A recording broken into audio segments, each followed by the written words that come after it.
I am heavy bored. I may say that the male is entirely hostile. No! Resources. Life, friends, is boring. We must not say so. Well, I'm Sophie Wiener. It's a sunny 82 degrees. I'm feeling inadequate, and this is Heavy Bored. And I'm Andrew Whitstadt. Welcome. It's funny, dude, right before we started this, since we had time, since we started later than we normally do, or like that we wanted to, shit happens, and so I had like an extra hour that I was just like unplanned, because I was like, all right, I finished my other shit that I was trying to do today, and then I just picked up that Pauline Kael book again and just started like reading a couple more reviews from like 1960s, and it was like, damn, dude, I just read her Bonnie and Clyde review. I mean, there's a reason that she's so beloved by everybody, because I mean, this is just, like nobody else is writing like that. Like nobody has written like she did since. Like very few people are just writing with that energy, that passion, just like you can feel the pleasure, like the sheer like joy coming through the page. Like you can just feel how into it she was, Bitch loves movies. Yeah, like not just that she loves movies, but she takes them very seriously, like I know nothing about her. I had never heard of her until you started sending me quotes, because I'm, and I should probably say I am no kind of movie buff.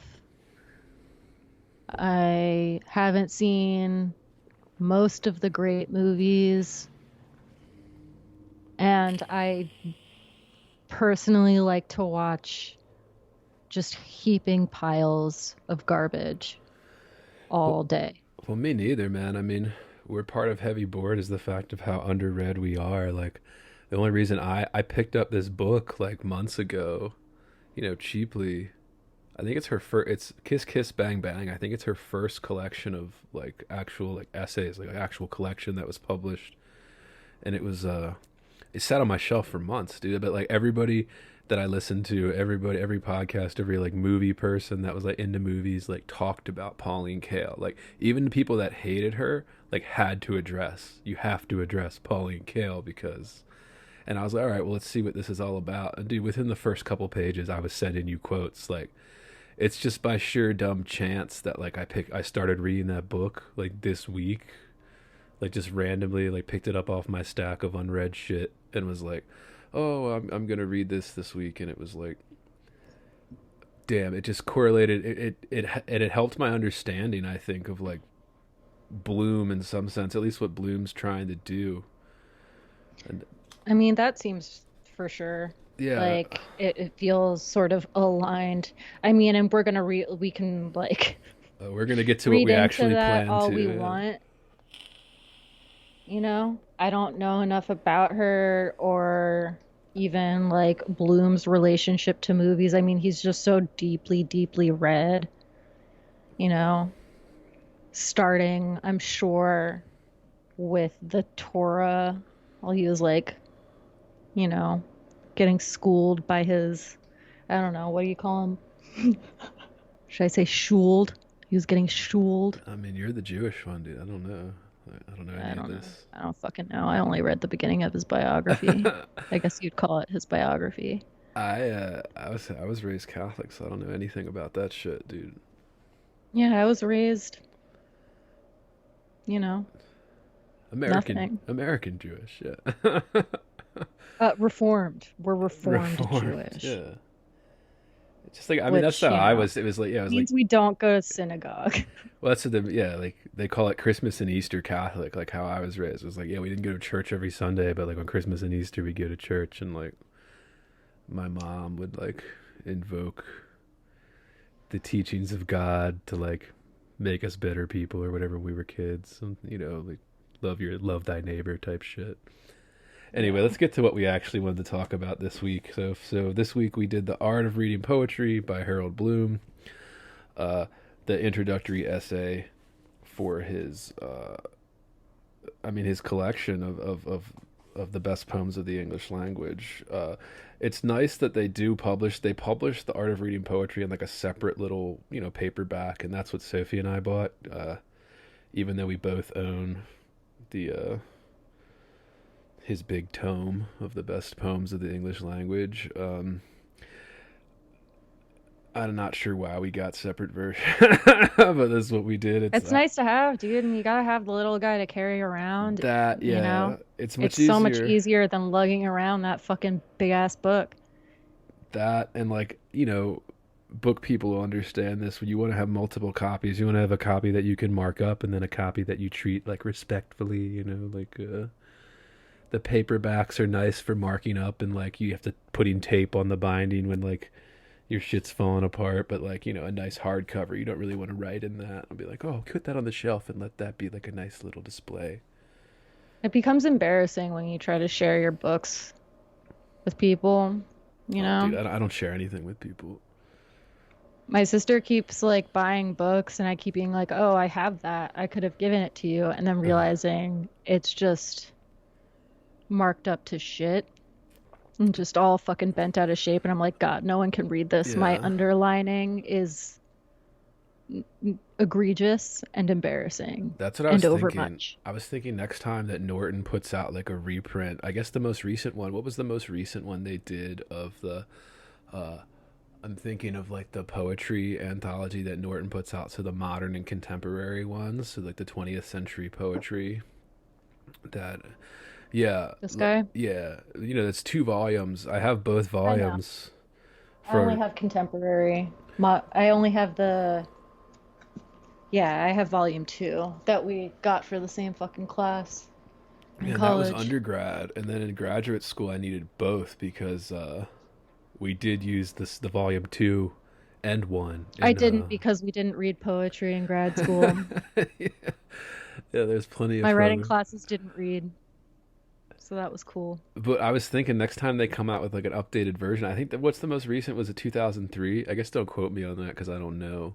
But I think like 2000, yeah, like 2003 or so is the last time they put like an updated edition of that. And I think I might buy the next updated one just because my shitty notes from like my undergrad study when I was like a moron, I like poetry, like I just don't want to look at those ever again, so I'll just... It's embarrassing, Yeah, so they'll have a marked up version and then like a clean version. I still have them all though, but I do have separate copies of like Sabrina Oramark's Simsum. I have a separate copy of Bridget Keegan Kelly's The Orchard too. Dude, we should do Kelly's The Orchard on an episode. It's a great book. Yeah, God, she died not long ago, too. I know. So did Bloom, dude. Right before the pandemic here. Yeah, Bloom. But she was young. Like, she was true. Younger. She was like much younger. She was like 60, 61, wasn't she? I was gonna say, I think she was like even younger than that. Yeah. So that was a bummer. I was looking forward to that book. Like whatever she was eventually going to put out next, but she historically takes a long time to write. Yeah, and she was another one that was just so serious, so original, just so starkly fucking original. It was insane, and it would just eat away at your soul. Right. Like I think if people, that inspired, like, my first book isn't out yet. I've been hawking it to fucking presses and contests and shit, but it's the way, that inspired me deeply. I think reading that book, even years later, I still think of the sheep stands dumb by the fence, the sheep stands dumb. Like, and I just great. Yeah, I think of that over and over again. Like, it just pops into my head randomly, and I'm just like, oh. Sheep Child. Yeah. Great poem. Yeah. And I'm just like, go read whoa. It. Yeah, the whole book is fucking phenomenal. Heavily influenced my my collection that I've been trying to hawk here, but I hope to be my first book. All right, well, let's talk about the actual, I guess, why people, if anybody actually came to listen to this, what they would listen for. Bloom. I'm just gonna read a brief off his Wikipedia because it's less convoluted. Yeah. So Harold Bloom was He was born on July 11th, 1930, and he died again recently, October 14th, 2019. I remember it was a sad day when that happened, dude. I mean, I remember social media especially kind of going, well, everybody's mixed just because he was such like a famous critic. So if you're that big, I mean, you're going to have a lot of hate and a lot of love at the same time. But so people were throwing that around. But I think most of what I saw when he died was positive. Like people, as most cases when people die, like it's all positive. Nobody's going to talk about the ugly shit or Yeah, I mean, some people will, but yeah. My sister, I don't remember how it came up, but I like asked her something about Harold Bloom and about him being controversial, and she was kind of like, well, isn't he controversial? And I was like, is he? And then I discovered why. I mean, I get it. Whatever. Anybody who has opinions is going to be controversial. So anybody that has a deep set opinion and argues that opinion and fiercely. He also does. Nonetheless, it is really difficult. I think you would be hard pressed to deny his intellect.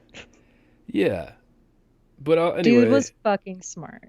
Like I said, when he died, I think there were some few outliers that were like, "Oh, fuck Harold Bloom," I'm glad he's dead. Like with the internet and social media, everybody can say whatever they want. So, of course, there's going to be people saying that. But I think for the most part, especially the serious literary stuff that you and I pay attention to, like I saw mostly good. Like people were like appreciated that this guy, and you'll hear me and Sophie talk about it too as we get into this. Like this fucking what Bloom.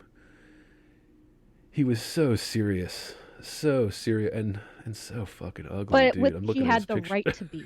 Yeah, right. He yeah. like had earned the right. Like I hate it when someone talks really seriously about poetry, but they're saying actual bullshit.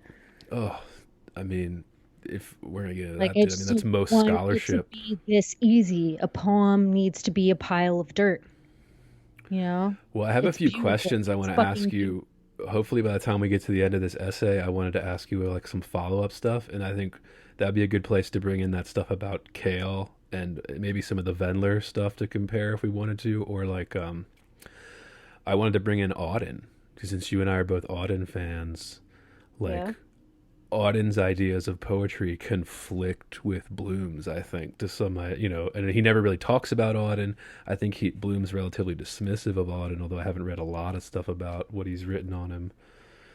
But, yeah, I think that could be interesting. Anyway, I would have to even, like, I would have to go back to,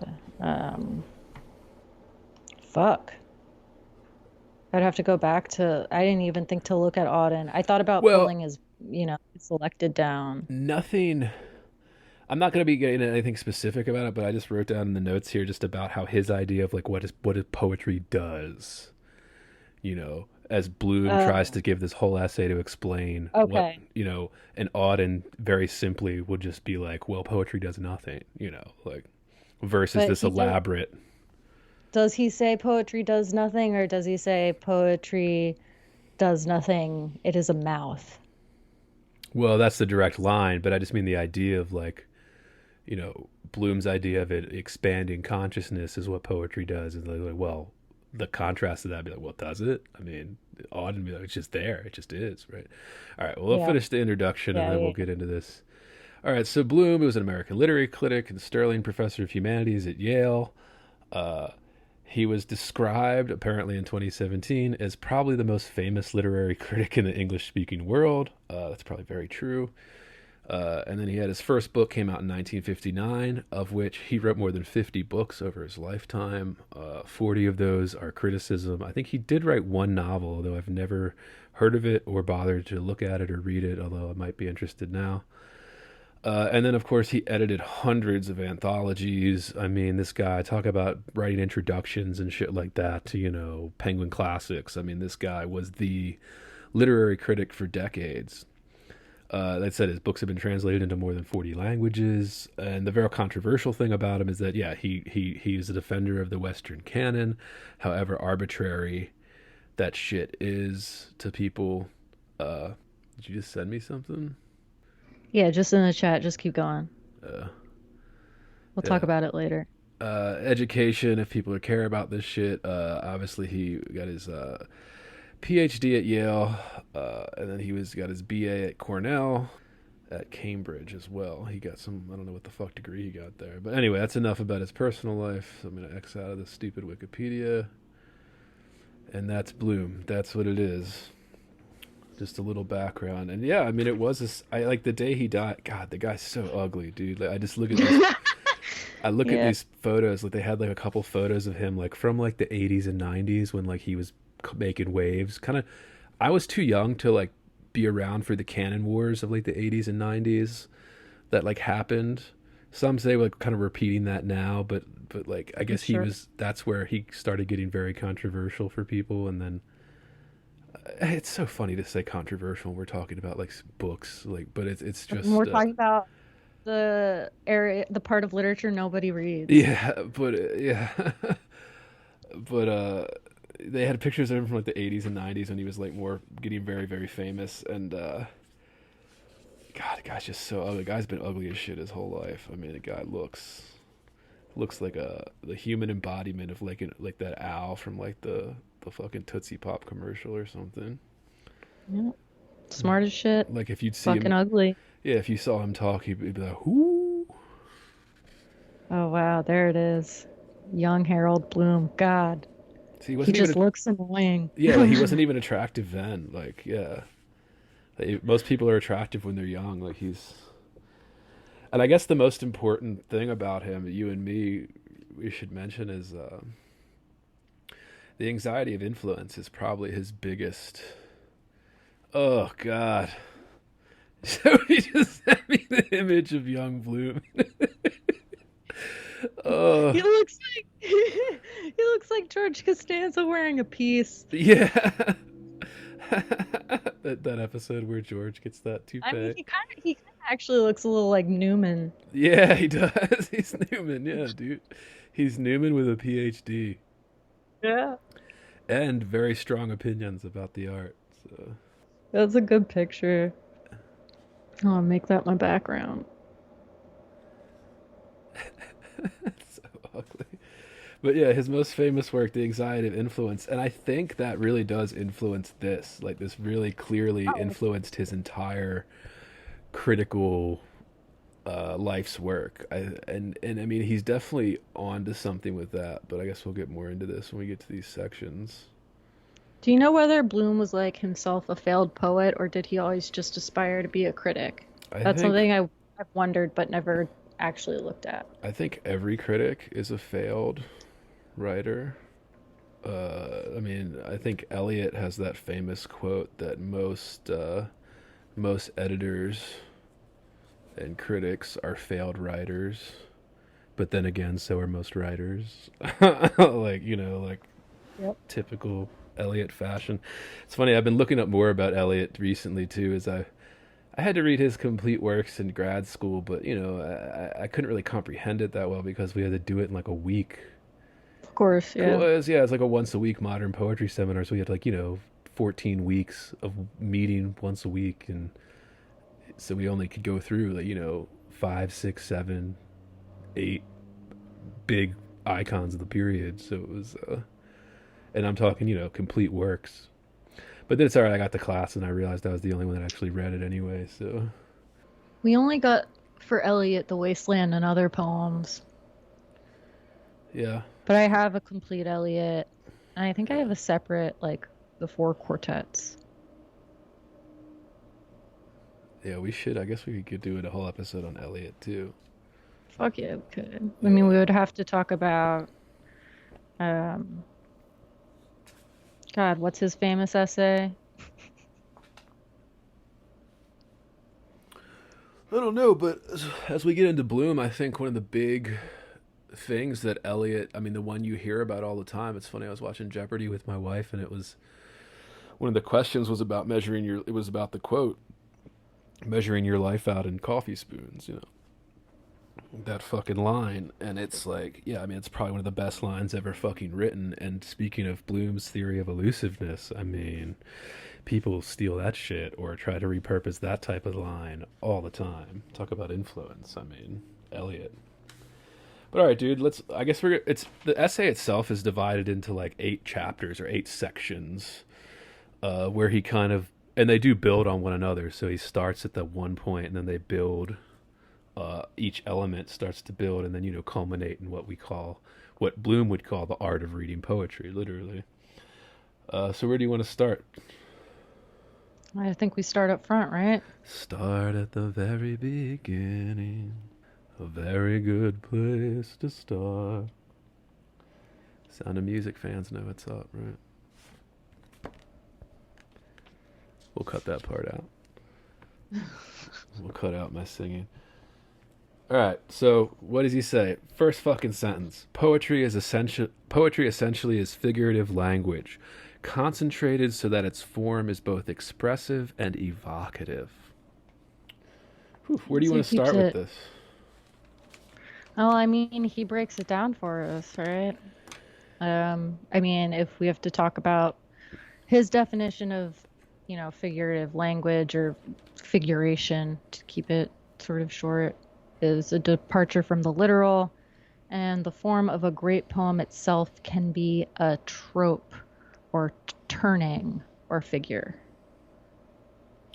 Which that I got kind of hung up on and wasn't sure about, but I don't think it matters that much. Yeah, so what I felt in that first part, especially that first sentence, where that first section is essentially, I tried to sum up as figurative language versus metaphorical. At least that's what I think he's trying to separate. Well, is he? I don't think he's trying to separate them. I think that he lists metaphor as part of figuration, right? It's not, but he's saying not all figuration is metaphor, right? It can be so much smaller than that, or it can be more, you know, something that you have to sort of attune your eye to see and hear. Right. Well, that's, I mean, he goes on to talk, because this is where we get into the figuration. So if figuration is a departure from the literal, right? So now we're starting to get away from the literal, which is, of course, what everybody kind of obsesses over right now. And the form of a great poem itself can be a trope, or he puts as a turning or figure. And then he goes, a common dictionary equivalent for figurative language is metaphorical, but a metaphor is a highly specific figure or turning from the literal. So metaphorical is figurative, yes, but like only one small part of what figurative can be, I think, is what he's trying to separate. And he like kind of breaks it down, right? He says, so there's metaphor, it's a highly specific figure. He actually doesn't, well, he does. Metaphor proper transfers the ordinary associations of one word to another. So, I mean, the way you explain it to a room of students is that with a simile, you're saying A is like B, and with a metaphor, you're saying A equals B. Yeah, man. He uses, and Sophie, you broke this down in the outline that we're using here. Burke is a huge influence on Bloom, and I think Fry as well. Any of the major critics. He also lists Barfield, Owen Barfield. I think he specifically in interviews, and I haven't done a lot of digging into this, but yeah, he specifically talks about Fry and Burke being his go-to, or at least if he had to call what his biggest influences are, he would say those two guys. I think he mentioned somebody else that was like a big one during the Romantic era, but he talks about Walter Pater a lot. Samson or. Dude, I don't fucking remember. We'll find out somewhere in my notes. So, I mean, he breaks down those 4 tropes, or rather, he uses Burke's breakdown of the 4 tropes. Do we want to get into that, Soph? Yeah, I mean, we can just say briefly what they are. I don't think we need to, like, go too deeply into any single one of them, but just to say, like, hey. Break them down for the listeners, Soph. There's irony, synecdoche, very confusing spelling. Always had a tough time with that as That's why I made a you do younger it. person. Yeah, I didn't want to say it. Metonymy and metaphor. And synecdoche and metonymy are the two that I will always confuse, in which, so with synecdoche, it's a figurative substitution of a part for the whole, right? So you're saying all hands on deck, but hands are actually referring to people. And metonymy is the one that I always just assume is actually synecdoche, and I would be really in a tough spot if you told me to determine whether something was one or the other. Metonymy is just like referring to the White House, saying the White House to like refer to the president and their administration, or the crown referring to the king. Right. So in both cases, something is standing in for something else. So it feels sort of like metaphor, but whatever.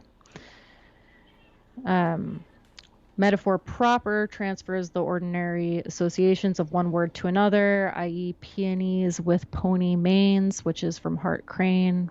Bloom uses that. And then there's irony. And irony is actually the first one that Bloom lists. Saying one thing while meaning something else. I think so different that it can be its precise opposite. Yeah, it's funny that he uses these breakdown by Burke, but he doesn't really. I mean, I get this is just like, an introductory essay, so it's like a summary of these large. I have a feeling it's really just giving you the terms. Right. Not that he's going to use so much in this essay, but in his discussion of the poems that he talks about in his actual, 100 best poems of the English language. And that's the thing too for people to keep in mind, is that this isn't like a argumentative piece of criticism. This is meant as an introduction to a very large anthology of English poetry, English language poetry. But I think you bring up a good point when we break those four things down, so that all these type of things bleed into one another, so it's very difficult to separate them entirely. Which is maybe some of what we like about poetry in that sense. Or at least those of us that enjoy poetry. But I would say, the thing that he says, and this is on page 3, figurations or tropes. So I guess he uses those interchangeably. Right. Create meaning, which could not exist without them. And this making of meaning is largest in authentic poetry. So he talks about authentic poetry a lot. So I think to your, just to push back, I would say in some regard this could be seen easily as an argument, because he is stating that there's such a thing as authentic poetry, and he does sort of go on to argue what that actually is. Yeah, I mean, it is argumentative. I just meant it as like it's a summary of arguments he's been making his entire life, right. Because he's like an introduction to this and he does get into age, feeling like he couldn't have even put this type of thing together unless he was in his 70s and had spent his whole life like reading all these people. But I wanted to ask you to push back on this a little, with that quote you wanted to go a little bit further of that, where it says, and this making of meaning is largest in authentic poetry, where an excess or overflow emanates from figurative language and brings about a condition of newness. So I said, what does Bloom mean by authentic poetry? Yeah, I mean, I think, at this point, I don't think he's told us what that is, actually. I think at the very end, we actually really get into that. And I don't know, there are actually a couple places where I think he touches on what actually he identifies as authentic poetry. But that really is like what I was going to say, sort of, if there was an argument to this essay, that's sort of what it is. Is not just this is how you should read poetry, but this is actually how you should judge it. this is what authentic poetry is. Well, I think that's what people get upset about too when somebody makes a claim like this. But well, this is authentic. With you're bordering on kind of like the no true Scotsman fallacy, right? Like, What do you mean? well, like no true poet would, Oh, or oh, no true authentic poem would. So that again, whenever you're making a claim like this and you're backing it up with fierce argumentation, it's well, because then there you're making a statement that I think a lot of people would like to say is not true, which is that there is such thing as bad poetry. well, I mean, there definitely is, yeah. Um, But and it's I think almost among certain kinds of creative people, well, not certain kinds, but just certain creative people, like especially like because that means there's the possibility of judgment, right? Like you're not right. protected from. You can That's write a bad poem. It can suck. right. That too. I mean, I think. Oh man, I hate to keep bringing up Pauline Kael just because I'm reading that book right now, but it's like she goes into this too. How like making a judgment is always going to piss everybody off. Just because not everybody's going to make the same judgment, and I guess that's part of what makes us talking about art so much fun. But when he talks about the condition of newness, like brings how the poet, like authentic poetry brings about a condition of newness. He does go on to explain this a little bit more in detail, but just before we get there, like we don't really know what he means by the condition of newness, but I get this like modernist vibe from it. This idea of It was make very it Eliot. new. Yeah. Make it or pound like all these. Well, I guess and even I mean, Sophie and I always we were gonna do an episode on Gertrude Stein eventually, just because Sophie and I are such fans. But it's somebody that was very adamant about like the newness, bring about something unusual. This is unusual, like and he goes on a little bit further to like use examples, but the example that he uses to kind of illustrate this authentic poetry, he uses that word ruin. So it's like Yeah. Bloom goes on to use the example of the word ruin and its development over time in the English language. Again, this is all kind of only about English poetry, English language poetry, not other, because with Germanic languages we can overlap. So like the Spanish and the French and the ones that have the same type of subject verb agreement, like just the structure of the language is similar. If we get to like something different, like a Slavic language, it gets a little trickier to apply some of these things. But it's like, anyway, yeah, just the listeners keep in mind this only pertains to English language. But like, this development over time. He points to several key developments through Chaucer and Shakespeare. And does that mean this newness? So is he talking just about word development, or is he talking about something else? He's talking about etymology and the way that poetry that he believes to be authentic is really conscious of the history of language usage, essentially, right? And I think that's that's a theme that I think is going to carry through the rest of this essay. Yeah, he uses the word. It's one of those things where they're using the word. Uh, I get. I guess I just want to push back a little bit on this when he talks about like at the page 5. He says, because he's using Bartfield's another one of his influences in terms of the critics of that period. He's like, I note Barfield's insight that the figurative power of ruin depends upon restoring its original sense of movement, of rushing toward a collapse. One of the secrets of poetic rhetoric in English is to romance the antonym, as it were. To To renew what Walter Pater called the finer edges of words. Yeah, right. romance the etonym. It's a lot harder to say etonym than etymology. So that's why I say. So he references this kind of like the sense of movement that the word has over thousands of years developed to represent. Like he references that, which obviously matters when we're talking about word art. But like, is that what he means by newness? That like this word can be used in a way that isn't hasn't been used before while still representing what it means? I mean, sure, to some degree, probably, but like, I think he's really,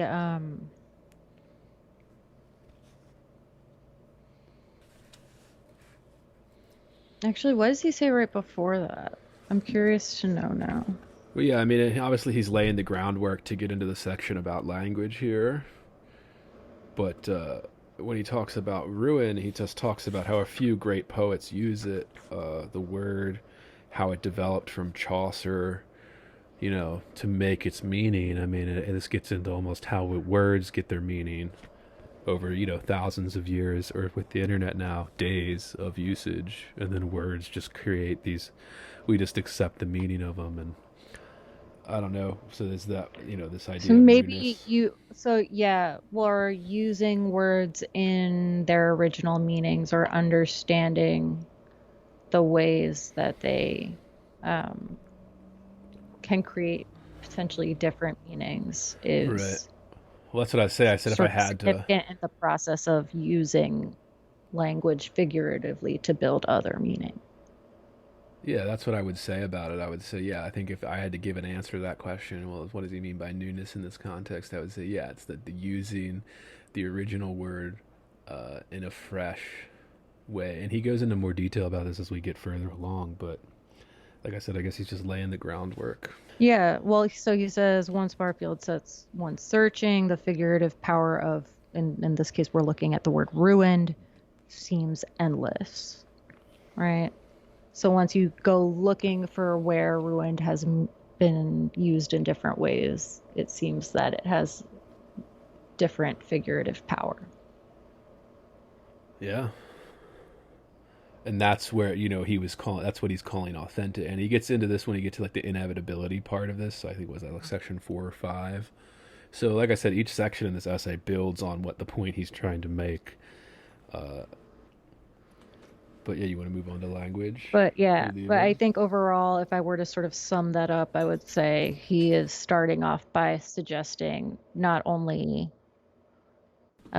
that language is built on figuration, but it's used in combination with an understanding of the history of the language or a tradition in the language. Yeah, well, that's that too. I mean, it has to. I mean, it has to, or like the words are meaningless on the page. Like there has to be this. But anyway, yeah, let's move into the language section. So, Yeah, so this one, he goes on to just sort of line out what language is. This is really a continuation of that last point where he's talking about etymology and sort of the historical meanings of words, not just in their current meaning, but where they came from, their origins, all that good stuff. He says language, to a considerable extent, is concealed figuration, ironies and synecdoches, metonymies and metaphors that we recognize only when our awareness increases. I would say our awareness of these things is probably what we mean there. yeah, I have a question at that point too, because he goes on to say right after that, real poetry is aware of and exploits these ruined tropes. So he Yep. set up that example. Though it is both a burden and a resource for later poets in a tradition that language ages into this wealth of figuration. So he does call it a burden and a resource for later poets or writers having a more mature language, as he uses that phrase. And so I was just going to ask you, is that true? And if so, how is it a burden? How is it a resource? Well, I think it's a burden because, I mean, if I were to go into, what he would be thinking, one, that you are held to certain meanings, right? But also, two, that people can read that word in 8 different ways potentially. And because I would say maybe this most of all, because you are depending upon the way it has been used, you are going to be held to those standards. So if you say something that, you're trying to say something in a new way and Um, Harold Bloom might say, fuck you, that doesn't make sense. Look at these 8 examples from Shakespeare and from Hart Crane and from Keats that have these 4 connected meanings. And where the fuck does yours come in on this? Yeah, and I think this gets to his big, most influential, probably most important contribution to literature, which is the anxiety of influence. So this really gets into his. So of course, the word ruin wouldn't be what it is without Chaucer and all these people using it throughout thousands of years. So And that it, we are forced to interpret it in new ways. yeah, and then it's a resource, obviously, because now we can go into that reservoir of like thousands of years of usage and just use that single word ruin and all the connotation that's been built on top of it for years, centuries, and we can turn You're that. always carrying that, right? Yeah, yeah. With every word, you're always carrying thousands of years of interpretation and usage. And So, he goes on to do a different word. So he does the word assume in the second. He does it with the word assume in section 2 here, moving on from ruin, where it says he uses the Eliot quote from Prufrock. So the conscience of a blackened street, impatient to assume the world. Again, great fucking little line there, but he uses this idea of assume to make the same example. So he's like, if Eliot's using the word assume in a different or fresh kind of way, while still using this kind of history that has been built up behind it. My one question, like my one qualm with this, is I'm not sure necessarily that this type of thinking has the explaining power that Bloom gives it or thinks it does. So, like, at a certain point, the history and reduction of a phrase or a word can only give us so much insight into the poem, right? Like, there's still a limit as to what it can give us. Or, I don't know. I mean, what do you. yeah, I mean, I guess there's always going to be a limit to what it can give us, right? And it also depends on how it's being used. So I guess we're going back to, it must be an authentic poem for it to even really matter. Well, that's what I mean. So, like, if this poem, so either the word ruin or the word assume in the Eliot example, us going back and understanding, even if it's just subtext, us going back and understanding, like, the history of that word and how centuries of use have changed it and shaped it and made it mean all these different things. How much insight does that actually give us to the meaning on the page? Or I guess that's what I'm getting at. You mean were the people who were making, I kind of zoned out for a second. Are you saying were the meaning when people were writing these poems using these words that give us that history, were they all conscious of it? Well, I mean, I think the answer to that would be no, they weren't conscious. I think Bloom grants that too, when he talks about kind of like the subconscious elusiveness, or. Yeah. But yeah, I guess I'm just pushing back on this idea of like, I'm not sure that this has the explaining power of what is written down in front of me. So like when I'm reading Prufrock, that my idea and the kind of, I would say, reductive history of the word, that occurs to me at all, or that it prevents me, if I didn't understand the larger history, if that prevents me from understanding the poem in some way. And I would argue that I don't think it does, as long as you know about one of the many thousands of meanings that the word could have. So you're saying you don't necessarily need to be as well read in the history of each, whatever of the language. You just have to be somewhat familiar. No. I mean, yeah, I mean, I guess that's one, but I think what I'm I trying mean, to, it would have to be because like we're only somewhat familiar and we had to read the Odyssey. I right? mean, which I guess is like, one of the first big ones you read, but like we had to read Shakespeare and we had to read like all these other texts that Yeah, I mean, if you went to high school in America, you had to read Proofrock. I don't know if people actually read it or not, but, or I guess maybe not yeah, but if Proofrock. you're You read The well, if you're Wasteland or, reading, yeah, if you're reading I mean, well, I guess that does sort of all of these kind of introduce you to the idea to begin with, I guess, because you're forced to look back. and I You're get, forced to go find out who all of the gods are when you read, the Odyssey. right.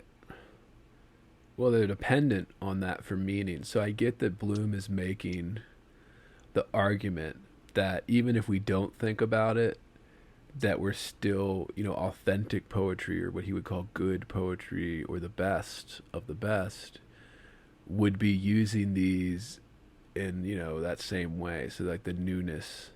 But then just because they're using it in newness, I don't know if that, like I said, it could mean that they're making good, better art, but does that mean that it's better understood? I guess is what I'm trying to ask. No, I don't. Wait. So, okay, hold up. Because I need to clarify whether we're talking about this from the perspective of the writer of the poem or the reader of the poem. Well, I mean, I would, for this purpose, we'll say reader. So, does the reader have to be. So, state your question Well, again. like, what does that offer them? So, like, we use this word assume, and we, besides telling us that this is like an original use of a familiar term, I think does it it can open up offer the us yeah, I think it can open up the possibility of understanding new meaning? the Is what? poem Yeah. in different ways, or even possibly in some cases getting closer to the intention of the poet, maybe in some cases further away, finding a meaning that was different from the original intention. Well, people I think would say like there's no such thing as that. It should all be intended, and if it's there, the writer should be aware of it, essentially, is that argument as I understand it. And I think to a degree, I think Bloom would agree with that. Yeah, that's be my only pushback about like something to use that. But if you want to move on to section 3 or Yeah, I just, for some reason, the last three words of section two for me were blah, blah, blah. Eliot's irony of images. The poet has a notion of what heaven indeed might assume. Some infinitely gentle blah, blah. yeah, infinitely gentle. Blah, blah. Yeah. Yeah, I just got sick of taking that note, I guess. So, section three, um, Bloom, this is where we start to see a real argument taking shape. He says, he sort of gives us what greatness in poetry means to him.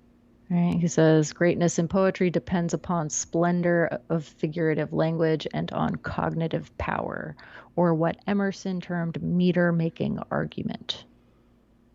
Meter making argument. My first question to that. So, do we agree with that? Is that true? In the most Um, basic, we don't have to get at, super. at most basic level, I mean, if we agree with him on what figure eight, well, Let's assume we. Yeah, I mean, I guess I, figurative language. I think is just a good way to phrase what we're doing with this, like, kind of word art, like form. But like when he talks about the cognitive power, that's another factor that it kind of hinges on it. So like if the best or great poetry or the greatness in poetry depends on like not just the use of figurative language but like the cognitive power. So now we're getting outside the poem here a little bit is my only qualm. But yeah, just do we agree with that? Should we add or take away anything to that kind of his initial stance? And, is the cognitive power what is created from the figurative language? I think the cognitive power is what's behind the figurative language. Right. Okay, so it's like overlapped, so it's both ways. I mean, we can get into what one needs to be a judger and, well, not just a reader, but also a judger of a poem, and whether or not it is what he would call great or maybe just authentic, whether we should be conflating those two, I do not know. The only part I'm like hesitantly stuck on is figurative language. And I want to say yes, because I think he's using it so broadly, and figuration is so broad. Yeah, I'm trying to think of the most sort of plain spoken poem I can think of. All that comes to mind is "It is June, I am tired of being brave," but it is surrounded by figuration, and it comes as sort of a really wonderful and starkly contrasted moment. So yeah, I mean, I think I agree with him. It's hard to argue with just because it is. He's trying to do something that's very difficult, which is to try to make the subjective or the subjective objective. But even then, he's not even there yet. He's talking about just like understanding poetry at this point. Yeah. But this is where we get into memory. Yeah, he says, I mean, I think he said like a lot of good shit in this section. Memory is crucial for all thought, but particularly so for poetic thinking. And then he talks about poetic memory in particular. And he takes from Fletcher, right? Poetic memory, as Fletcher suggests, allows recognition, which he regards as the, quote, central modality of thinking for literary purposes. Yeah, I mean, it's the central modality for thinking, period. I agree with that. Like, this kind of like memory is like the basis for almost every thought that a human being can have. And then when he says poetic memory, well, I think he's referring to allowing for recognition on which all literature is based, right? Like, it has to be, right? Like, we can't know what the word ruin means or assume means and the history behind it without the memory associated with it. So I mean, yeah, like there isn't. Yeah, well, and we should talk about what he means by like poetic or literary memory, right? Yeah.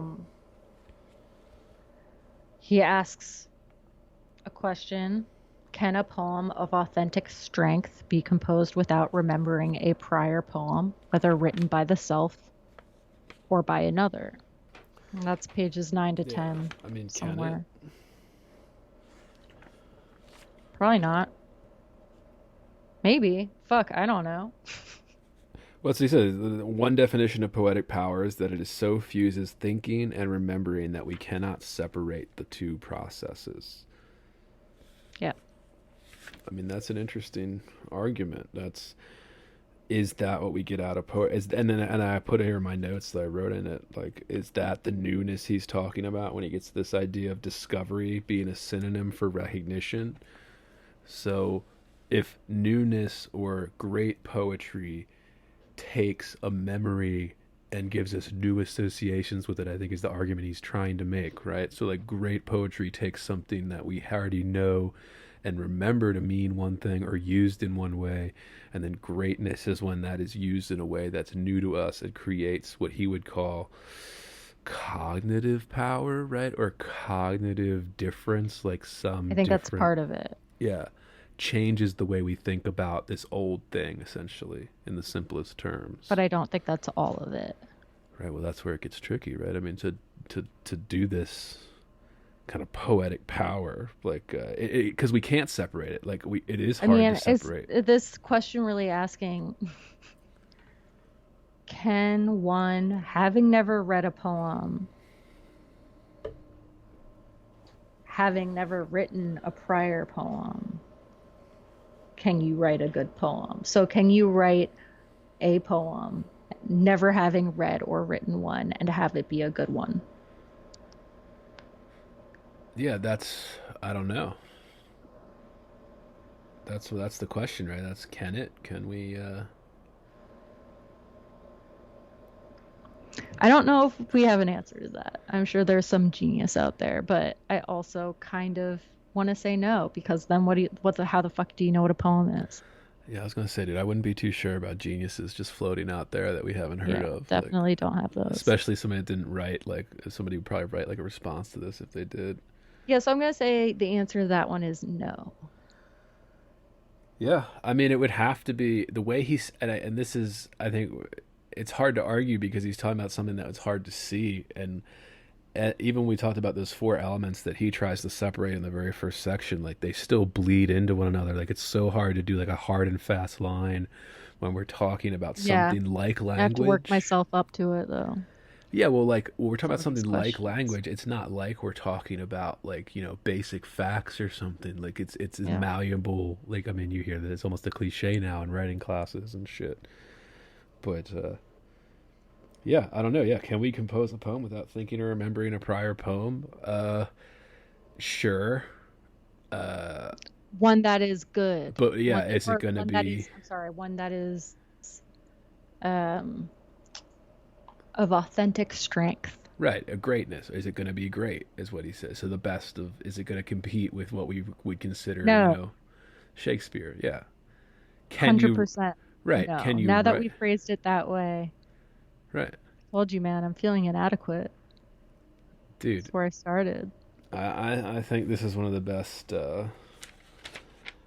serious like attempts to try and get at why people like poetry or why it even exists. I mean, Literary thinking relies upon literary memory, he says, and the drama of recognition in every writer contains within it a moment of coming to terms with another writer or with an earlier version of the self. Woo! You want to give that one a go? fuck no, fuck Yeah. no, dude. Well, I think the key phrase is the drama of recognition. That to me screams anxiety of influence. Well, that and it's the recognition, the memory, like all the terms he's using to try and define what it is, what's happening while you're reading a poem and feeling that enlightenment or whatever you want to call it, Recognition is such a good, newness. Yeah, recognition is such a good word to describe the drama of the drama of recognition. Like when you hear yourself saying something exactly like you're trying to be Emily Dickinson, you know? That moment sucks. You're like, fuck. yeah, but I mean, any writer will tell you that. I mean, that's just part of it. I mean, you have It's to just part of it. you But copy. that's what I think of when, he's talking about this here. Literary thinking relies upon your ability to recognize. Well, I don't know.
Yeah, well, Can that's be what a he says. So discovery coincides with what he would call this idea of like elusiveness, and that's the ALL, elusive with an A.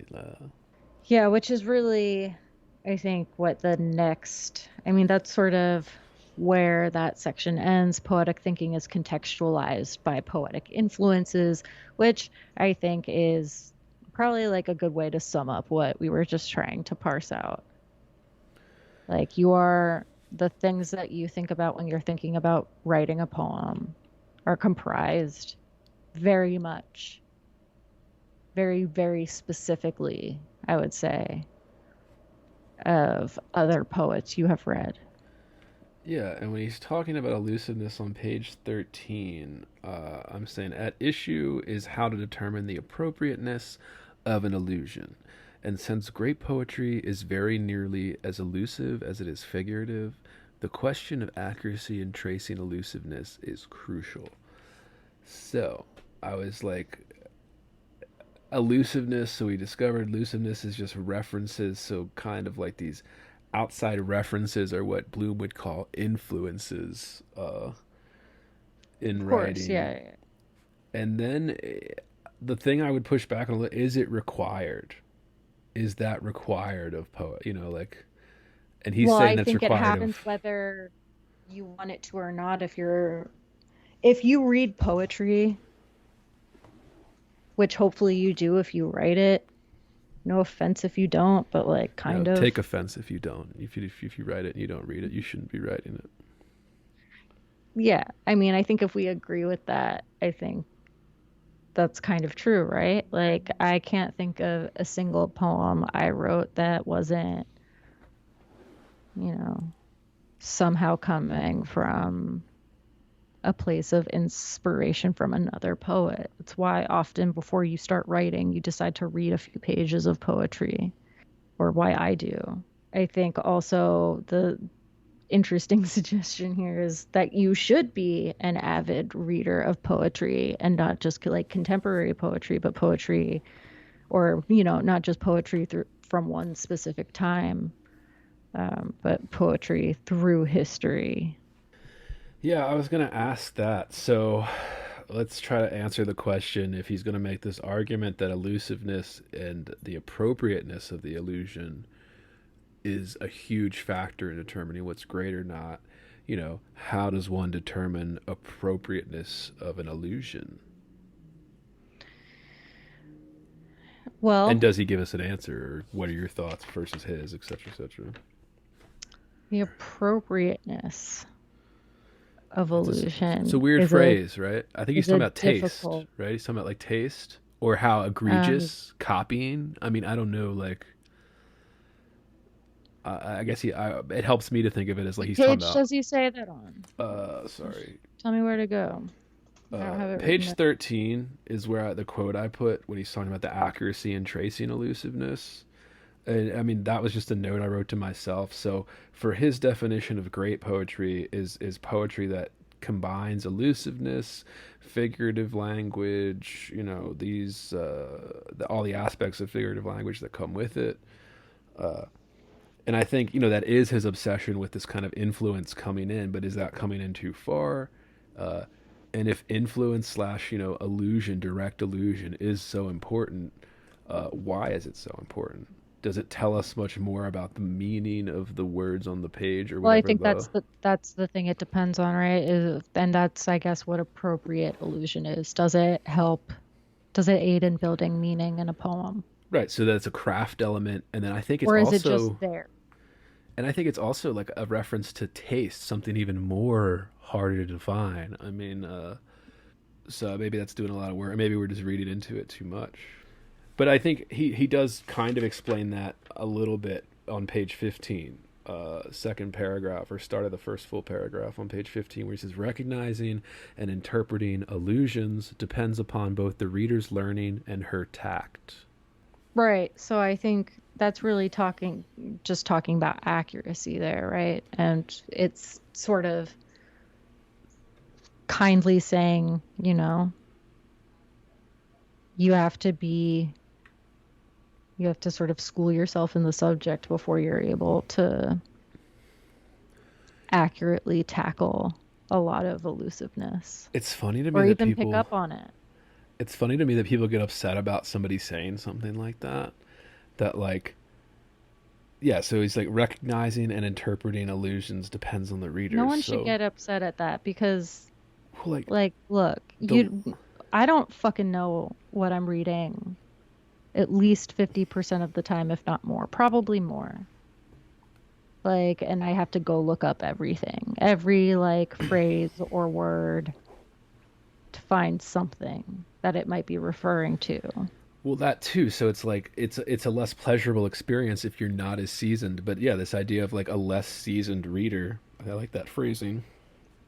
Although like is going to have a different experience reading The Wasteland than somebody like Bloom in his 70s who's read everything under the sun in multiple languages. Like this guy Well, could isn't read. this why people think poetry is too difficult? Because all of its figuration and elusiveness.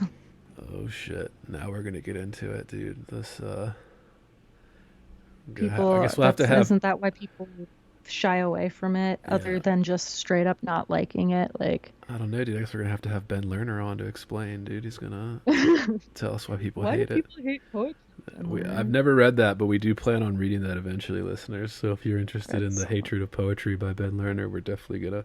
That's on our list to get into the nitty gritty like this. So.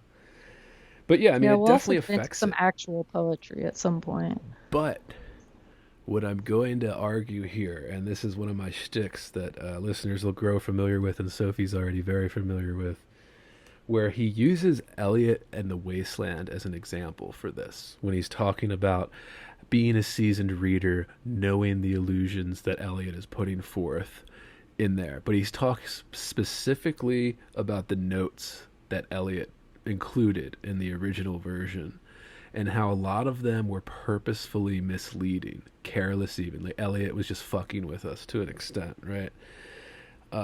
I personally hate note sections in poetry books. Any books, I hate note sections if you're not doing an academic like bibliography or something like that.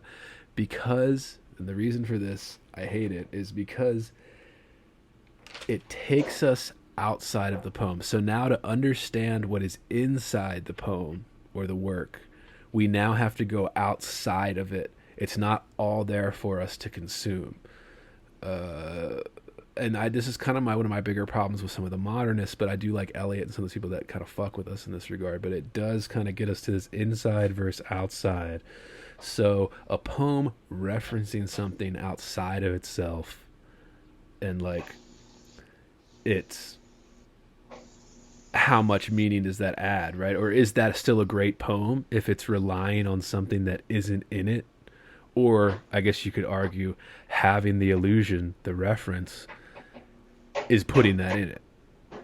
Yeah, But I don't know. I mean, what do you think, Soph? Because I'm going to be... I think that is what illusion is, right? It's referring to something outside of itself. And then I guess that gets to me like, how heavily can a poem rely on an illusion or something outside itself and still be considered great by Bloom's definition or ours? So like, let's use Bloom's definition, I guess, for this. But so if his definition of great, how heavily can you rely on something outside the poem or the illusion of it before it's no longer great? Like, is there a limit on that? Like if you have to look up every 5 words or every 5, there's like a reference every line to some obscure text, or poets love to talk about Greek mythology because they're all obsessed with it. I don't know. I mean, I guess that was like... I always just feel like that's a fault of my own, not a fault of the poem. Like, oh, this person's more well-read than me. You know? Maybe it is that. I think that's what it is. I can't fault someone for being so well-read that these are the things in their poetic memory or their literary memory that are at work in how they create a poem. Yeah, the only thing I could fault them for is how heavily it relies on it. So if you're relying totally on this elusiveness to give your poem some strength or some meaning, well, then is it still a great poem, right? Like it's Well, if the illusion is there, it better be relying on it to give you some strength and some meaning. Otherwise, you should cut it. right. That's all I gotta say about that. But then this gets to like, what Bloom calls accidental or unconscious illusions. Yeah. And that's really talking about influence, I think. Yeah, of course it Right? is. I mean, I can be talking about influence, but I also kind of believe that you can accidentally, like, just without knowing something existed, be alluding to it and then make a poem that doesn't work with that illusion, and then it becomes sort of a shittier poem because it's not working with what it alludes to. Yeah, Susan Laurie Parks, the playwright, if anybody's familiar, listeners, she's a fantastic playwright. Was taught by James Baldwin back in the day. When I read her red letter plays, so her two Hester plays, I did this in grad school when I was taking a drama class, and it was like they're very much in line with the Scarlet Letter.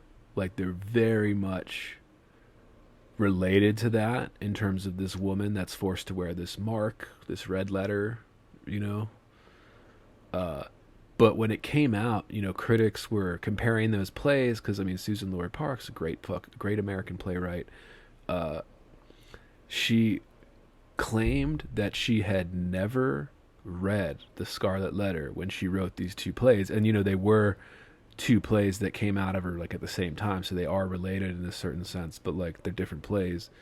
And I don't know, it's a fun reference for people that want to look up, where it's just, I'm using that as an example, as this idea of unconscious elusiveness, right? So she's didn't even read the story that people are saying she's alluding to, or the novel, the famous novel, you know, the Scarlet Letter that you were supposed to read in high school and didn't read. I've actually never read the book, so I've never read it either. Susan Laurie Parks is in good company, I guess, or I'm in good company with Susan Laurie Parks. And it's I don't know. I mean, so is this unconscious illusion? I don't know. I. It's so hard to argue for or against it, or I would say it's much easier to argue for it than it is to argue against it. Yeah. I think so. Well, um, why did I highlight this in red? Illusion is only one strand in the relationship between later and earlier poems, more in my judgment than any other kind of imaginative literature. Poetry brings its own past alive into its present. There is a benign haunting in poetic tradition, one that transcends the sorrows of influence. Particularly, the new poets fear that there is little left for her or him to do. In truth, there is everything remaining to be thought and sung, provided an individual voice is attained. And I know what he's talking about when he's saying unconscious elusiveness. And on page 16, when he talks about the mode of evasion or warding off a precursor, right? So, like, Yeah. we don't even realize we're doing this. Well, that's where he's talking about Eliot, and there he's like doing it on purpose, but he also talks about in the following section where he's specifically just talking about illusion. Right. Um, Well, before I get to the fifth section, where I got obsessed with this idea of the unconscious illusion, and I just can't understand it. Help me wrap my head around this, where it's like, if it's unconscious, are you alluding to it? well, that, but also, does that heighten meaning or does it cloud meaning? And if it's a reader, so if a reader recognizes an illusion the author was unaware of, does it add meaning to the piece? Like, I think whether you want it to or not, it does. yeah, I think it, and I think it's on, you know, I think that is just a hard truth of a possibly failed poem. right.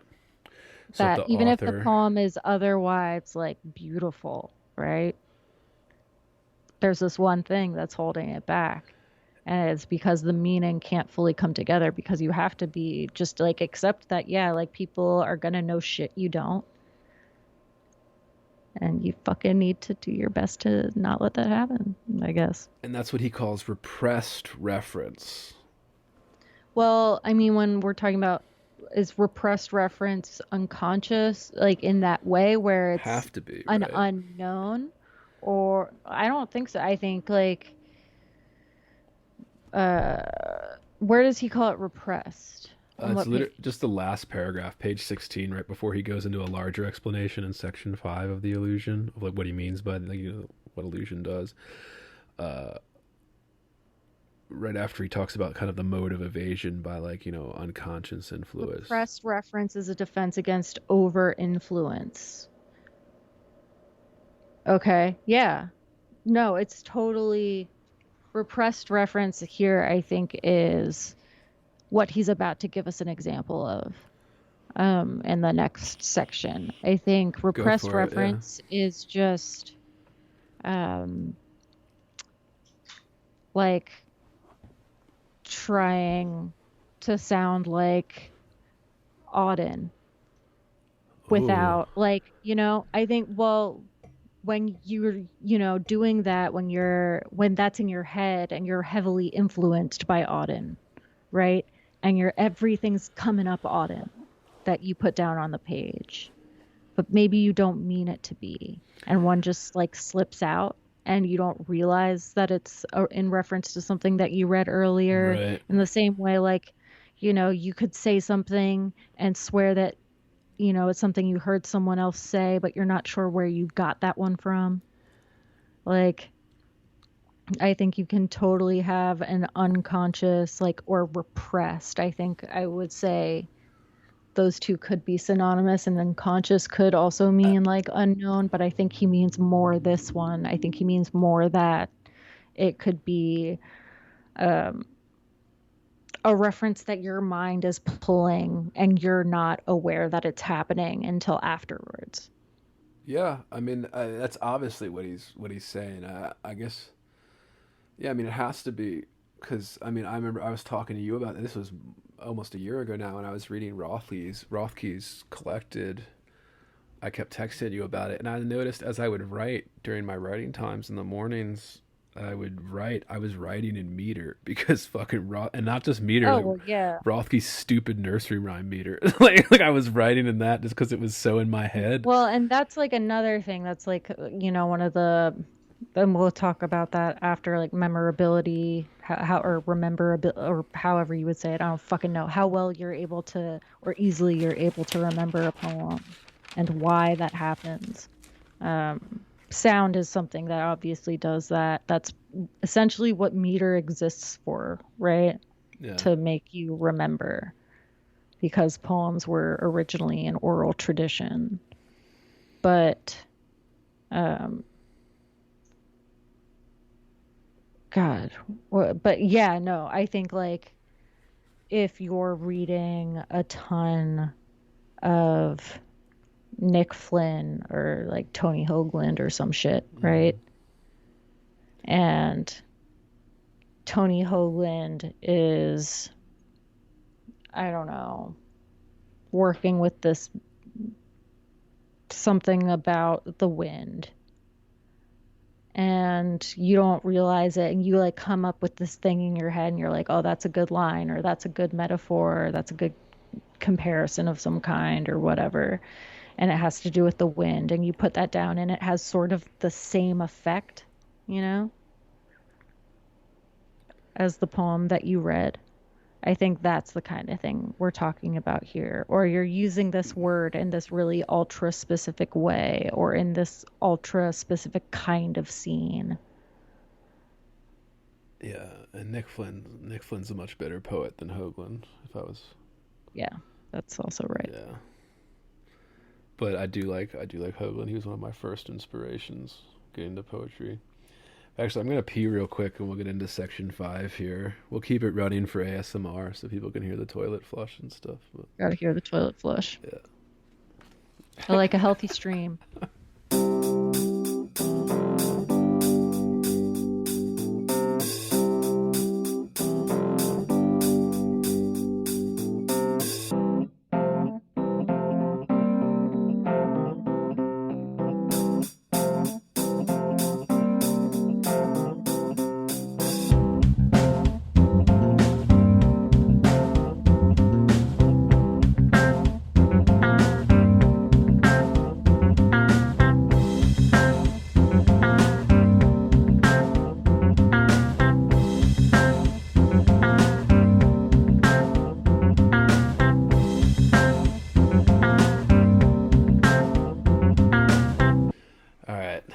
Section 5.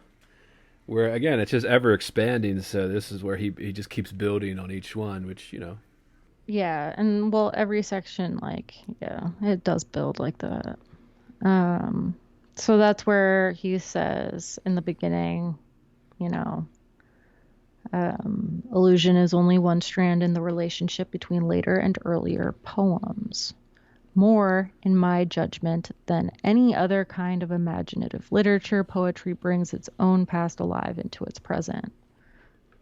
There is a benign haunting in poetic tradition, one that transcends the sorrows of influence, particularly the new poet's fear that there is little left for him or her to do. He says her or him. Don't want to get that wrong. Puts her first. In truth, there is everything remaining to be thought and sung, provided an individual voice is attained. I love his optimism with that. It's optimistic, and then it hits you with it. It hits you with that truth. I remember people saying this in graduate school, dude, and I always had an issue with it to some extent. It's this self-fulfilling prophecy. It's this idea when people say, well, everything's been done before. And I'm just like, it's such a depressing idea. Like, it's such a non-artist way of thinking. It's such a stupid way of thinking about the art. Like, if you think everything's been done before, then what the fuck are you doing here? Then what the fuck are you trying to do by being a writer? Like, if you think I get it. yeah. I totally get it. I get caught up in that too. Well, but I think a lot of people get caught up in that if you just sort of doubt yourself at all. I think that's what it is. Know? I think it's not only people that say that. Or like in the moment of like great inspiration. I mean, everyone's who reads poems and writes poems has thrown down a book after reading something and says, well, fuck, I'll just go fuck myself now. Like, Yeah, I guess of I have course. nothing left. This person already did it. And But it's because, like, you are just so in love with that poem and Yeah. because it's good. Like, I felt or that. maybe it sucks and you like bad poems. And that's also, like, fucking fine. Like what you like. I don't give a shit. I felt that. I just hate this claim because I've never actually thought that, somebody said this better than me. Maybe that's just my blind, like, confidence, arrogance, some might That say. is. Where I'm just like, It is. I can do this better. Like, I can say this better, or he left out this part, or they left out this part, or nobody ever talked about this. I don't know. Like, I just think the claim of everything has been done before is it's so reductive. It's so reductive, and it dismisses and diminishes like this kind of like. But you've definitely read shit and thought, fuck, I wish I wrote that. Of course, You yeah. can definitely, like, identify with that to some degree. It's just, yeah, the overwhelming feeling of everyone said everything and oh my god, I'm just discovering this thing that was written forever ago and how much more has been said since then and they must have covered, it's just like, I think it's a very much a young writer I way think to it's feel. I think it's a young writer, but also if you're still feeling that when it's a bad writer, it means you have nothing to say. If you're that negative, if you think you have nothing to say, then you'll have nothing to say. So that's what I said. It just diminishes the aspects of like inspiration, and then not just inspiration, but straight up talent. Like I think it just diminishes that by, well, it's all been done before. Like no, it fucking hasn't. That's why we love art that like gives us something we haven't seen Well, before. even if it has, fuck that, even if you do feel that way, like, fuck Right. that. Well, so I mean, I just think Just say fuck that. it's given. Like, and move on. I just mean, especially in academic circles like this, I think it's given much more credence than it should. I think nobody's proven that. Like if anything, we've proven otherwise. I guess you could argue like archetypes, the hero saga, like these type of archetypes that we still write stories in and stuff today. But like, doesn't mean it's all been done before just because we have a common archetype that's used. I mean, that's a more craft formula than it is like actually like what you would call like language or like even poetry. Anyway, that's just my whole thing on that. I just like how positive he is about that, where it's just kind of, yeah, for a new poet's fear that there is little left for her or him to do. In truth, there is everything remaining to be thought and sung, provided an individual voice is attained. So yeah, I mean, like I guess that comes down to confidence to some extent. Where Yeah, people, I'm a big bitch, so I've thought that. yeah. 100%. I know lots of you other poets out there are big bitches too, you know? So shout out to you. But all right, yeah, he gets into poetic voice in this after he gives us when he talks about like the illusion and he talks about poetic voice. He gives us those examples of like he gives us just excerpts of 8 poems. So poems that are we don't have a title or author, excerpts, and he just like look at the style without any other context, the poetic voice, the elements that make up this person's unique perspective, right? So we hear 9 voices, all piercingly eloquent and all making a difference to our consciousness that really is a difference. Consciousness troubles me here when he's saying that we're making a difference. Troubles you? It troubles you? Are you Well, troubled? just I hate the word conscience or conscious and unconscious mind. I hate these references when it comes to like literature and talking about literature because they're just so medical and sterile and fucking unproven, unprovable. Like we really like psychologists have a field day with them, but just I guess it was it Freud that brought this into the literature space, or at least the acceptance of Freud as like psychoanalytical analysis in Well, literature. I think the one that with the conscious and unconscious, I think that's more Jung. I think Jung is Carl Jung is I mean, and I like Carl Jung. I think he's good, and I like Freud. Yeah, I like I both of think a them. lot of there's a good world of shit that people work from there in terms of surrealism, for instance. It just bothers me when literary scholars start using these psychological terms to make a point. So, like, when he's talking about, like, a difference to our consciousness that really is a difference, I guess it gets back to that newness, the idea of recognition and memory, which is, evolved and elusive. Is I just, it starts to get way too hard to prove for me. And I feel like it's a waste of time for literary scholarship to be like spending this kind of like psychoanalysis shit on it. But Where does consciousness come into it? page 22, right after he gave us the examples and he's talking about, we hear the 9 voices, that he gave us those 9 examples of different poets to give us their kind of poetic voice examples without context, and you can see the differences. And he says, we hear 9 voices, all piercingly eloquent, and all making a difference to our consciousness that really is a difference. Yeah, I guess. And I think that's he means, but when he's saying consciousness, does he mean cognitive power that he was talking about in the earlier Well, in a section? way, I mean, I think he thinks a change in what your brain is doing, Right. right? Yeah, of course. Um, sort of, if we were to get like ultra technical. I don't know. That I feel like that's the dumbest. It sounds dumb as shit when I say it that way. And maybe it is dumb as shit. I don't know. Anyway, that's my whole thing. I just think it's But so hard to prove when we start going into this realm but I mean, I think for of anyone, to argue for him and what he says here, I think if you are really reading a poem and you really, really read it and it's really good and you're able to build meaning from it as you read it and as you sort of dig in, yeah, that's a change in consciousness. yeah, I guess I just don't like the word. I mean, you don't like it being used here because it's not being spoken about in any scientific. Well, and Jesus because Christ. I mean there's Scientific. it doesn't nail it for him attempting to do something like that. And admittedly it's hard. Like this is very hard to do when he's trying to give us, what makes one poem better than another. All these different factors come into play. So it is hard when he's talking about like, the effect that it has on you makes a huge difference. But I think that's maybe where we get into Pauline Kael's quotes where she's talking about like you know Well, there. the There rules are, only matter as long as like we're turned on. So all that matters is you getting turned on by it. Did it fucking turn you on? Did you get lit up inside when you read this? Is that the consciousness he's talking about? Probably, I would say, right? Like but even probably. if you get lit up when you were reading it, yes, I think that does change what your brain's doing, and that is something that matters. But I don't think it always um, happens because the poem itself is actually good.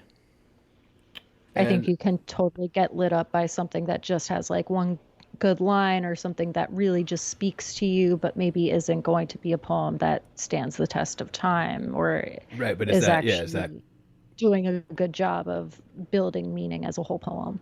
right? Is that like a good or great thing? It's funny because Kim and I are watching The Crown.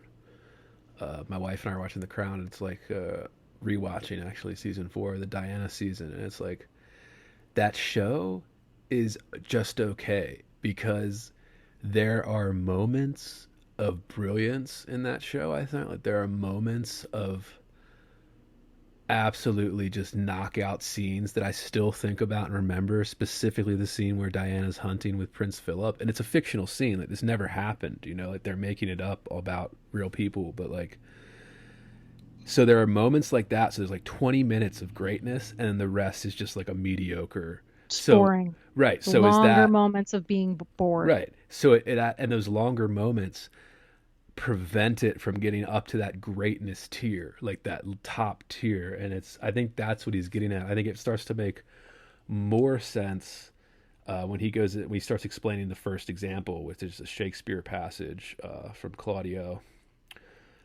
And he said, Shakespeare is there is nothing in his eloquence that reflects his individual consciousness. So he's like, instead, Shakespeare touches the universal with one of what we may call his own voices. Our fear of death scarcely could be more vividly expressed. So it starts to make a little bit more sense when he's saying this universal appeal. So this idea of like the fear of death, this shared aspect, is that the alteration to consciousness or the grabbing from consciousness? Like this the fear of death that everything that's alive Well, has. I think it's the sense of meaning making, right? Like that's really what you're getting at with the universal is that you're able to build meaning from it, or it taps into that, at Right. least to some degree, I think. And it's not like we have a memory of death because we're all still alive, but we have a very real fear. Yeah. I don't know, maybe I'm just getting too bogged down about this kind of shit. No, I mean, I think that's why poems about the big subjects tend to prevail, right? Like, I mean, that's what we talk about with Emily Dickinson. Yeah, and he uses the idea of like Death and God are two of her big ones. yeah. And, that's going to touch a lot of people. And it's just like um, tackling the big questions. And he It's also talks really hard to write a good poem that tackles the big questions. well, the bigger you get with poems, the less meaning you'll get out of it usually. That's a good rule of thumb I don't know if I agree with that. with I big think the more out of concepts. control it can get, I think Well, that's the what I mean. more So out the of bigger control it it can get, but I is, think those poems are often, even if it's trying to do a lot, those poems are ambitious. yeah, if you're good, I think you can pull it off. But in most writers, man, if you're getting very big, because even if you do want to make a comment on something so big and universal as the fear of death, well, then you better get something very specific about it. Uh, Something original. yeah, well, that'll not only lead to originality, but it will lead to better understanding, better meaning making if you leave it to. That's my reason I said that, I guess. But when he talks about Stevens, he does reference Stevens being like he is the poet who listens for and somehow renders what lies beyond representation. And then he has the direct quote, the hum of thoughts evaded in the mind. So there are, I mean, and this is what gets to the art of poetry, I think, too, where it's like the things that are evaded even in our own mind. I mean, how do you represent that? I guess he claims Stevens does it well, and I guess he does. I'm not as super familiar with Stevens' entire body of work, just like a poem here or there, but so much for my master's degrees. Well, is this? Give me the page. Page 25. Why didn't I write that down? It's Oh, it's yeah, yeah, just yeah, the yeah. passing Okay, it's thing just he the very says. end. Yeah. That's why. And it really, yeah, it's just a passing thing. It's just an interesting, what lies beyond representation, How do we write great For poems yeah, about? who listens for and somehow renders what lies beyond representation, or what he calls, quote, the hum of thoughts evaded in the mind.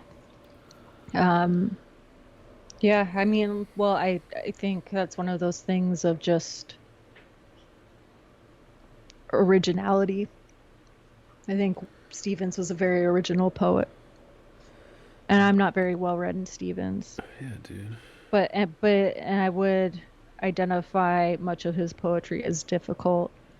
Stevens? Um, yeah, Eh, it's more no, I mean, it's more like you can tell he was very influenced by the modernists, but like not quite what they were doing. I mean, it's like yeah, it's much more stripped down and like, but it is playfully ambiguous, which is what I think people say is difficult about it, right? Like it's kind of yeah, playfully keeping, and I guess that's why Bloom says it's about the things that can't be really represented. So things beyond representation leads to more ambiguities in the work. But before we move on from like the poetic voice and the illusion in chapters, I mean, we move on to section 6. He kind of hints at style in this section, but he doesn't actually say it or say the word. I guess he's using yeah. poetic voice to stand in for like that's a bigger thing, and style's one aspect of poetic voice that he doesn't see fit to mention here. But yeah, Because I mean, style is preference and voice is, I think, more suggestive of a natural thing, right? Like style is something that you can be drawn toward, but voice is the thing that's actually what, the thing that you're actually trying to give body to. yeah, Or the voice, I mean, I am hesitant to say like the voice is the poet, but like, because right. it's Well, not it's not necessarily, separate. Yeah, but closer to the poet than just style. Style can change and voice can grow, but voice is voice, right? Like your voice is, I think they overlap a lot. So I mean, just like everything else we've been talking about, it's very hard to but your do voice is also going to come from just, the way that you think and like that too. Yeah. the stuff that your mind does to put shit down on a page. You And can, according to Bloom, that's affected by, what you've read, so what you know about.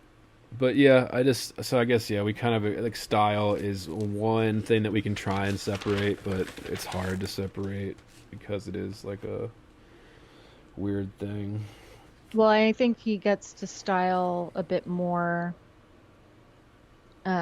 without saying it also. But I mean, if we were going to have that conversation, he does sort of talk about it more. He talks about taste, right? Taste matures even as knowledge increases. Yeah, I I mean, was confused why he said even there. well, I think one thing he makes very clear, and this isn't just reading a couple things that he's done, especially his larger. If you notice, he didn't put out uh, these large kind of like canonical anthologies that he edited himself and like wrote all the notes on and stuff, like, you know, the Western Canon, the best poems of the English language, like these all came out towards the end of his life, like when he was well into his 60s, 70s. And he openly admits in all of this that he said he wouldn't have felt comfortable making some of these claims if he hadn't spent like the last 50 years, you know, reading these books over and over again, and, you know, making notes and trying to understand them. I think that is one of the things that I think people should value in Blue. I mean, again, as if they don't. I mean, he's one of the most famous literary critics to ever live. But then why? It's something I admire in Bloom. Right, exactly, yeah. And I think Wendler says something similar where she talks about how she was much too young to understand some of Yeats' later work in his, when she was in her 20s getting her PhD and she was reading the poems of, you know, a 65, 70-year-old man. She was like, I couldn't even comprehend them, you know, fully until I was in my 50s and like seeing, like there is that level of maturity that's required to, I don't know, make a claim such as this. I mean, when young people make claims, sometimes they can be wild and fun, and a lot of times they can contribute and be cool. But I mean, to put out like a definitive text, to make an argument such as this, is like, these are the ones, like the best ones. Well, and it's also like we do it to some degree, I think. I think in favor of just our own, not just our own taste, but it can also be in support of the way that you write.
When he gets to the what makes a poem better than another, what do you think of the bad versus good poem example, the Poe and the Thoreau? Oh, I loved it. Yeah. Because as I was reading the Poe, I was like, this kind of sucks. Right. I was also like, damn, I bet so many of my poems suck like this. And if you didn't read, if for people that are listening, it's like when he doesn't tell you which one's which. He doesn't tell you which one's the bad or the good one. And he just like has you read them. But as you read them, it becomes so obvious, which is the point he makes, you know, by giving us these without the author, without like any prompt or saying which one's the good or bad one. He makes, because you're able to judge it for yourself. Right. You're able to test. You're sort of testing yourself. The Jingle Man. Poe's the Jingle Man. The Jingle Man. Yeah, that's good, dude. I actually, yeah. Sophie sent me a picture of that when she was reading it, like, and I was like, yeah, dude, I already underlined that section with an LOL next to it. And how, like, I mean, he really shits on Poe in this section. He talks about how derivative he is. Yeah. Well, Poe's litany of I's and my's so is pathetic. Guess, yeah. So, and I mean, you can also, like, I guess this is an instance where maybe illusion, I don't know if it's even illusion, if that can be a part of something being too derivative, or if it's just too derivative of its own, you know, trying to sound like Byron, being overly influenced, maybe. How can one tell the difference, he says shortly after that, between involuntary echoing and controlled elusiveness. Ooh, Only the control. cumulative experience of reading poetry could render a reply accessible. Page 31. Yeah, I have that same thing 30 with to this. 31, yeah. I have that same thing underlined, but I have this controlled elusiveness versus involuntary echoing. And so like what does make the difference? Like what does Bloom say and then what do you think? Like I mean, I think, well, he says in that, he says only the cumulative experience of reading poetry can render a reply accessible. So I think you have to, be exposed to a lot of poetry enough to tell that something is, I guess, failing or doing something in an unintentional way. yeah, I kind of get a little annoyed again at this controlled elusiveness. Uh this when Well, he's he's getting at intention, right? Was it right. this intended or not? And how can you tell the difference? Well, the only thing is because he uses the his proof of controlled elusiveness and how it's revealed through like revision. So if you look at drafts of earlier versions of the same poem, you can kind of get an idea of where the illusion is coming from, or the illusion is coming from, and it bothers me some because again it requires the reader to not only read the final draft but go back and read like previous drafts in order to make this type of conclusion. Well, is he saying then that involuntary echoing is just being derivative of Yeah. another writer? Right? I mean, I get sort of. And also to do it unintentionally makes a poem bad. I mean, this is the same argument I guess we were having before. Like it's sort of um, on the poet to know that they're doing it, It, and you will be judged on that by the well-read, you know, reader of poetry. yeah, I also put a note here when I was writing that question, or does it not even matter, you know?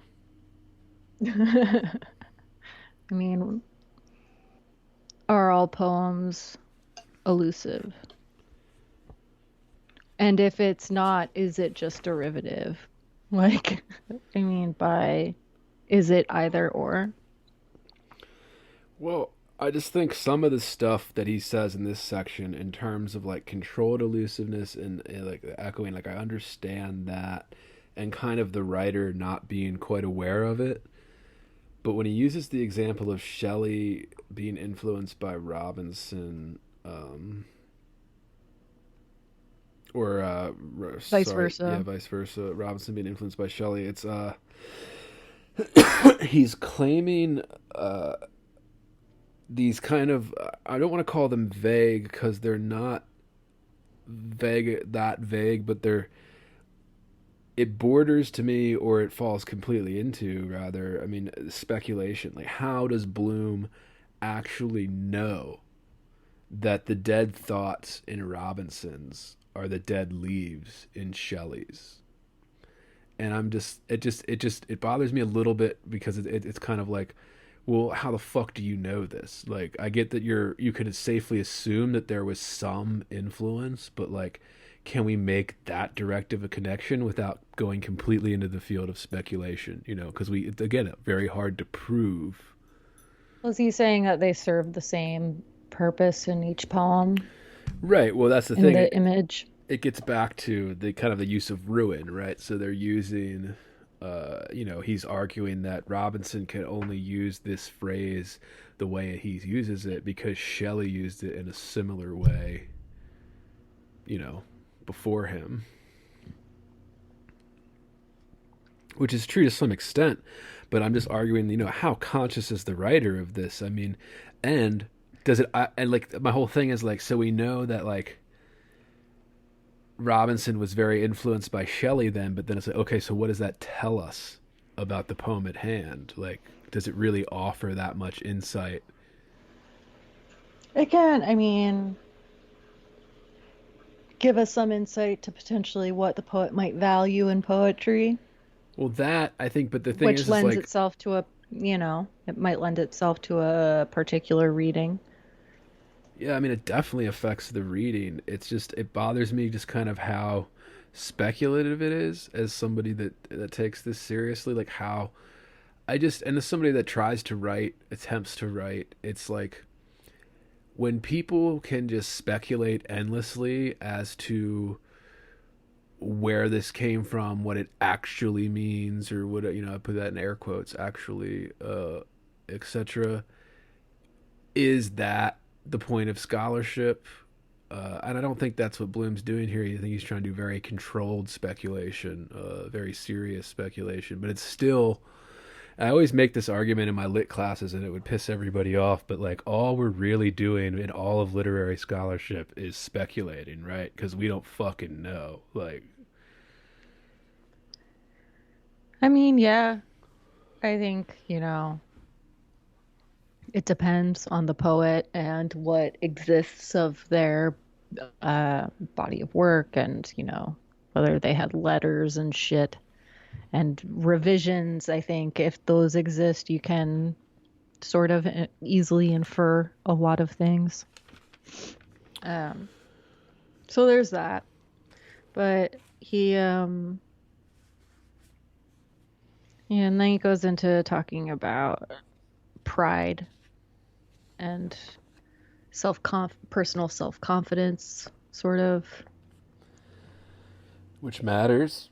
I was interested in his idea. He just mentions it and doesn't get super into it. I mean, he talks when he's talking about Whitman being the best American poet in his opinion, except for his one rival, Emily Dickinson, right?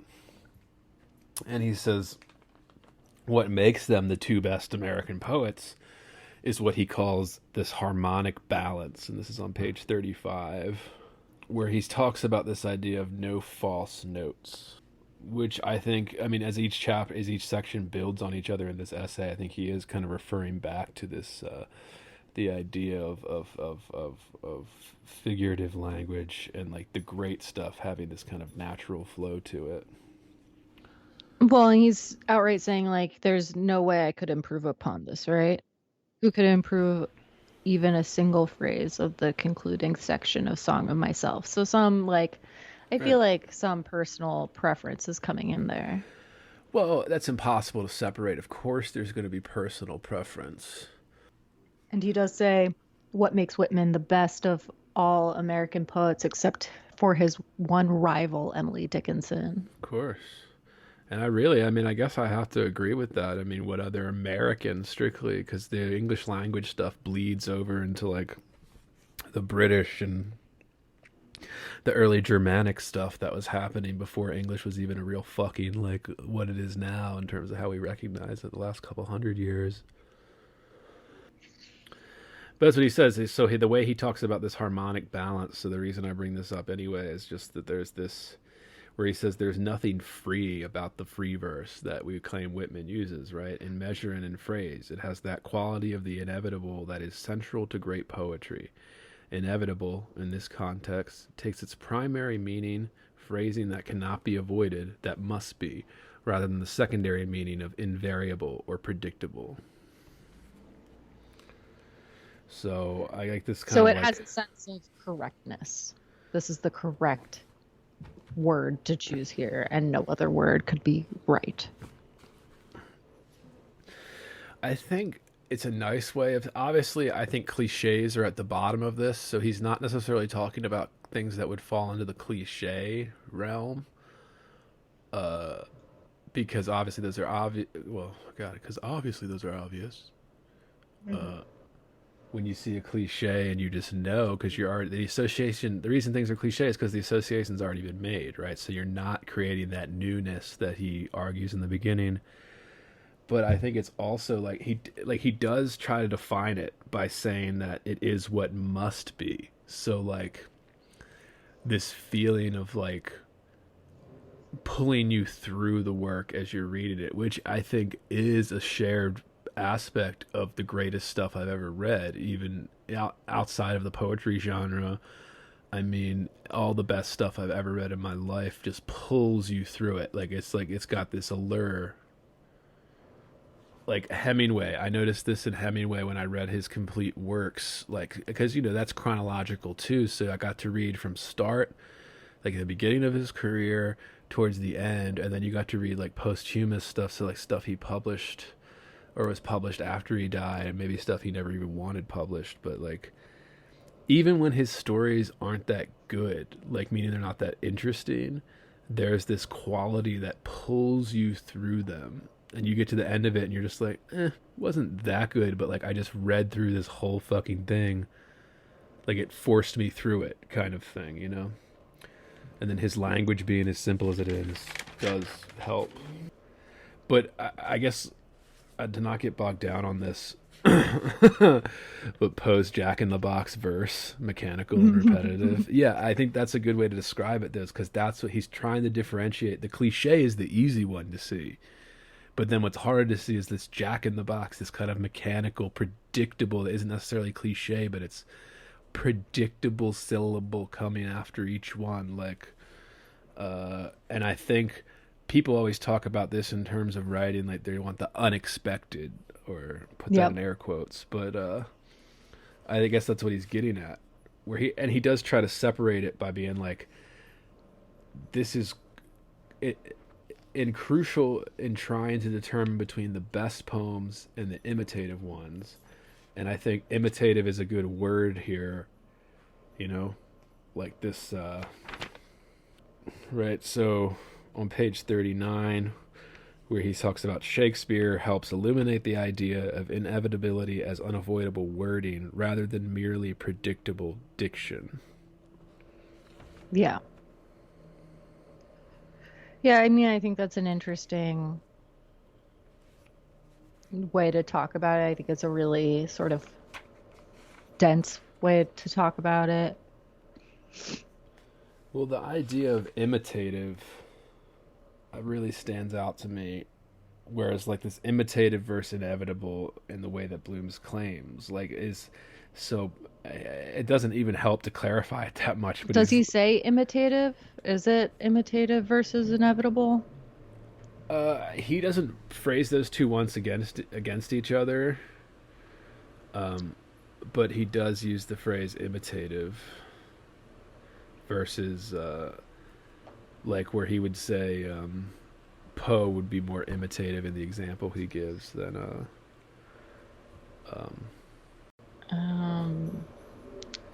where he uses the example of Poe. So he says, indeed, page 37, indeed, the difference between those meanings is a pragmatic test for distinguishing between the best poems and merely imitative verses.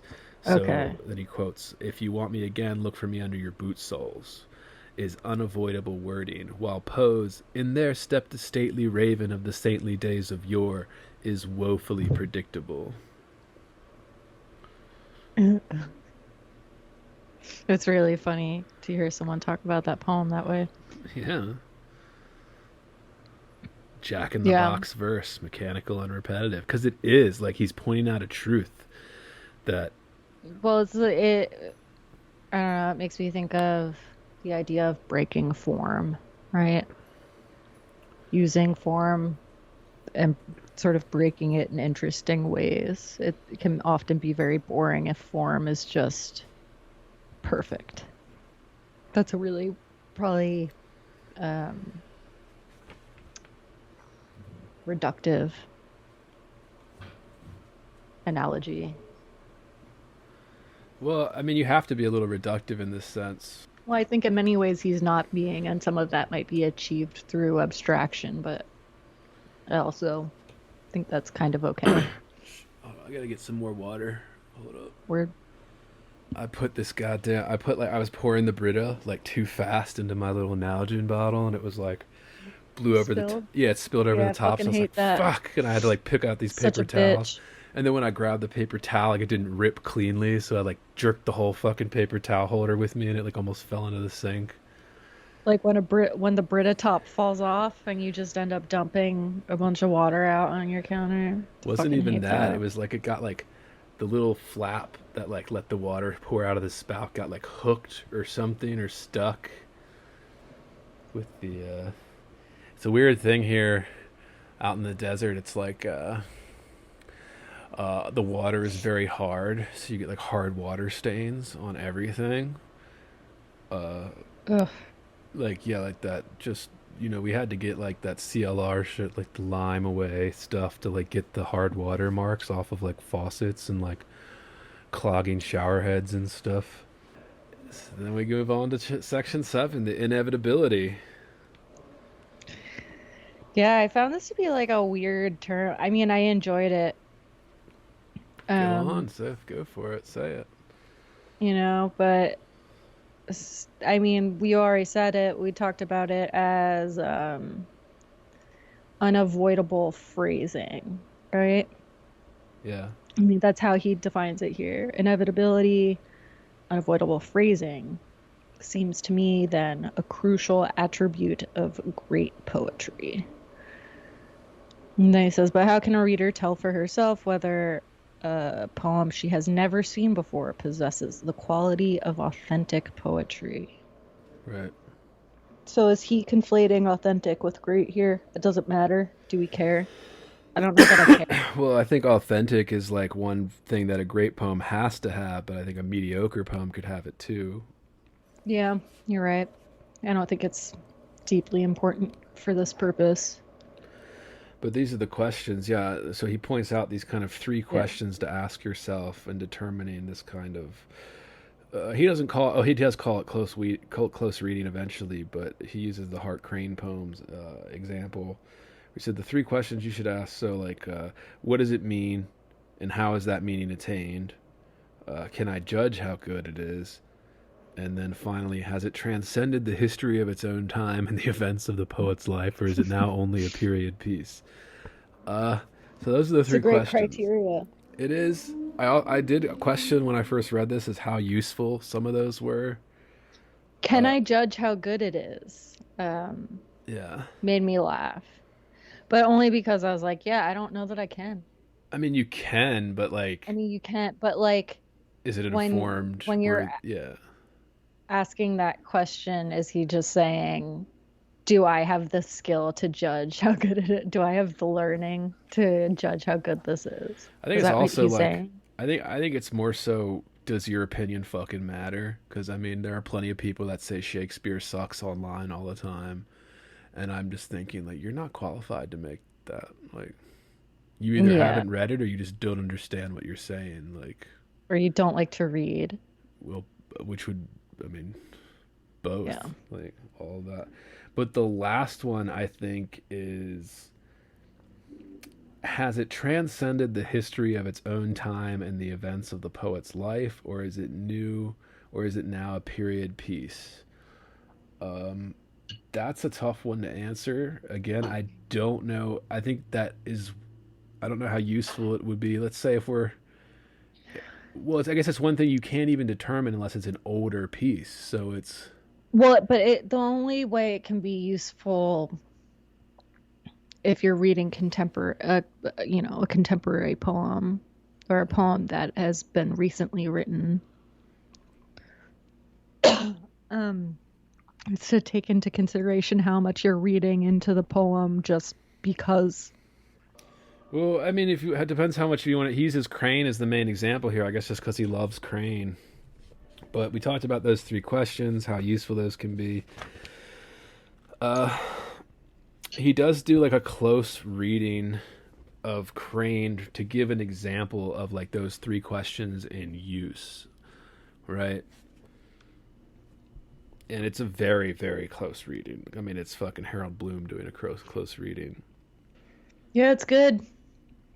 You should read it. I mean, it's good. I'm not gonna like go over it because it's like dense and it's a lot. Yeah, it's a And I lot. don't think. It Uh, references specific. I actually have a huge chunk like underlined and like blocked off because I was gonna ask you about like the associations that Bloom makes with the poem, and if you buy them or not. But if I think we might get too bogged down in the actual heart, we would have to like read the Heart Crane poem to like the audience, and then start.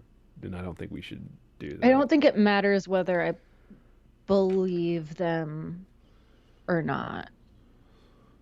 In all honesty, like I do believe them because Bloom is easily able to make those associations, and that's fine for him. I would not be, and if I could, when I was reading Heart Crane, I would feel adequate to make such judgments. Yeah, and he does at the end of the close reading. He does get into the kind of like he's attempting to add clarity to a very cloudy thing. So he talks about the literalizing of the image, right? So, and he talks about how the literalizing of the image really can hurt the interpretation. So that like possibilities for multiple interpretations. He's talking about the boat voyage in the Crane poem that he just spent, pages close reading. So it ends with this kind of boat voyage, and he's talking about like how so many possibilities can exist in a single image of the boat voyage. So a boat on the sea, like Bloom mentions, like I guess my question is, how do we know if there's so many possibilities? How do we know which one is the correct one? Or so when somebody's interpreting an image in a poem or a work of art. What page are you looking at?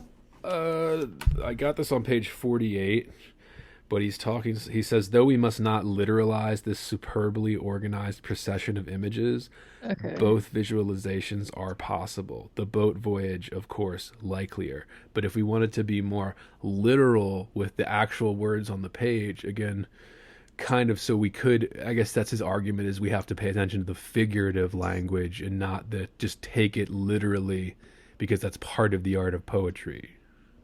Yeah. I mean, I think literalizing, you can certainly literalize it, but that's not going to give you a whole meaning, right? I think that's true of pretty much anything. Well, and it would even cloud the meaning if you're taking it too literal and the poem wants you or intended you not to, especially something dense like a And we've Crane seen that poem. happen in workshops all the time, Oh, where someone God. uses a word that's just a little bit like too clinical, Yeah, I mean, Bloom grants, I think that's one thing that makes him a great serious scholar, is that he grants that this is extremely difficult. There's subjective aspects to this that are hard to parse, but he does try to offer like a clear vision of what he's saying, like, which is helpful. So he tries to give clear definitions of these terms, how he's using them. But it may still fall short. I think he grants that too, that like it may, despite all his trying to define what it is that makes a poem great, like it may still fall short. I mean, because it is intangible to some extent, but it's not. So that's what makes it difficult. It's both. which is how he begins part 8.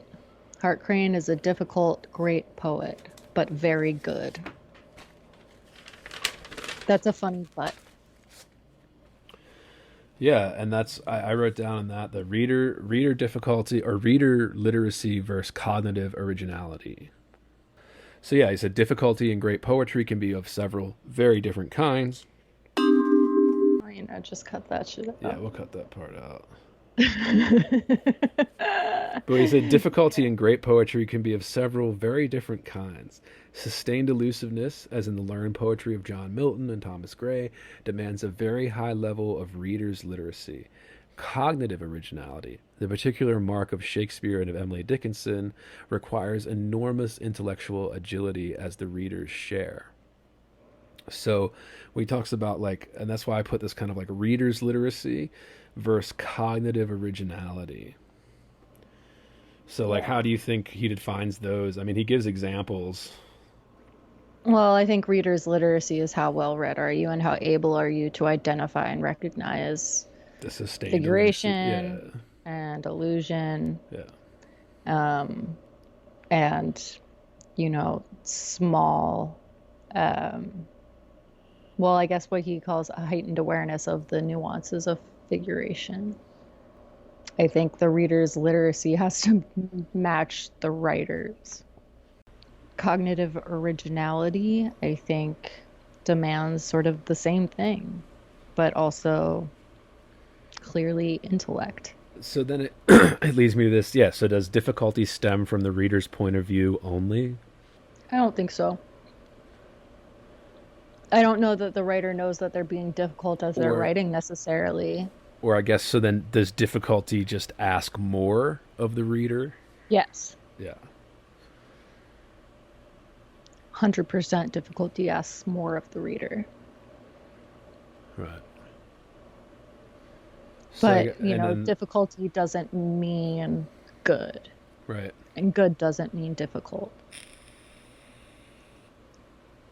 Yeah. Which again, this is why it's so hard to talk about this stuff seriously. I mean, not to mention people that are just gonna like. Well, and even us, we're gonna, like we read poems, maybe more than most other people we know, not more necessarily, definitely not more than most poets, I would assume.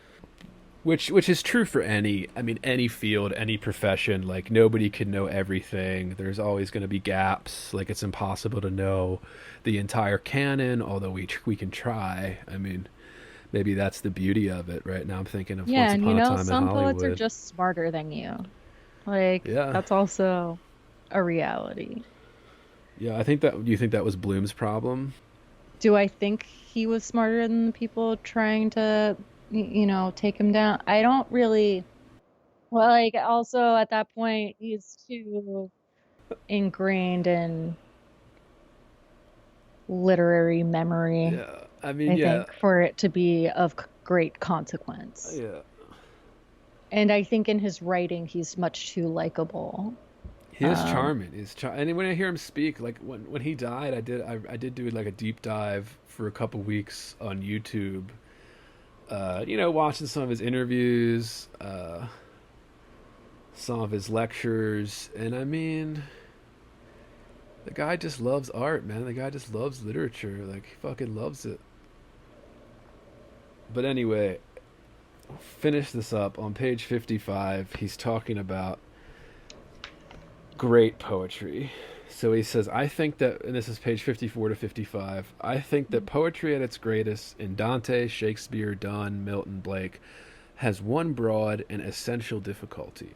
It is the true mode for expanding our consciousness. There's that fucking word again, Sophie. Like, I know. I'm really scared this is gonna launch into like way too long a thing just because you're bitching about that word.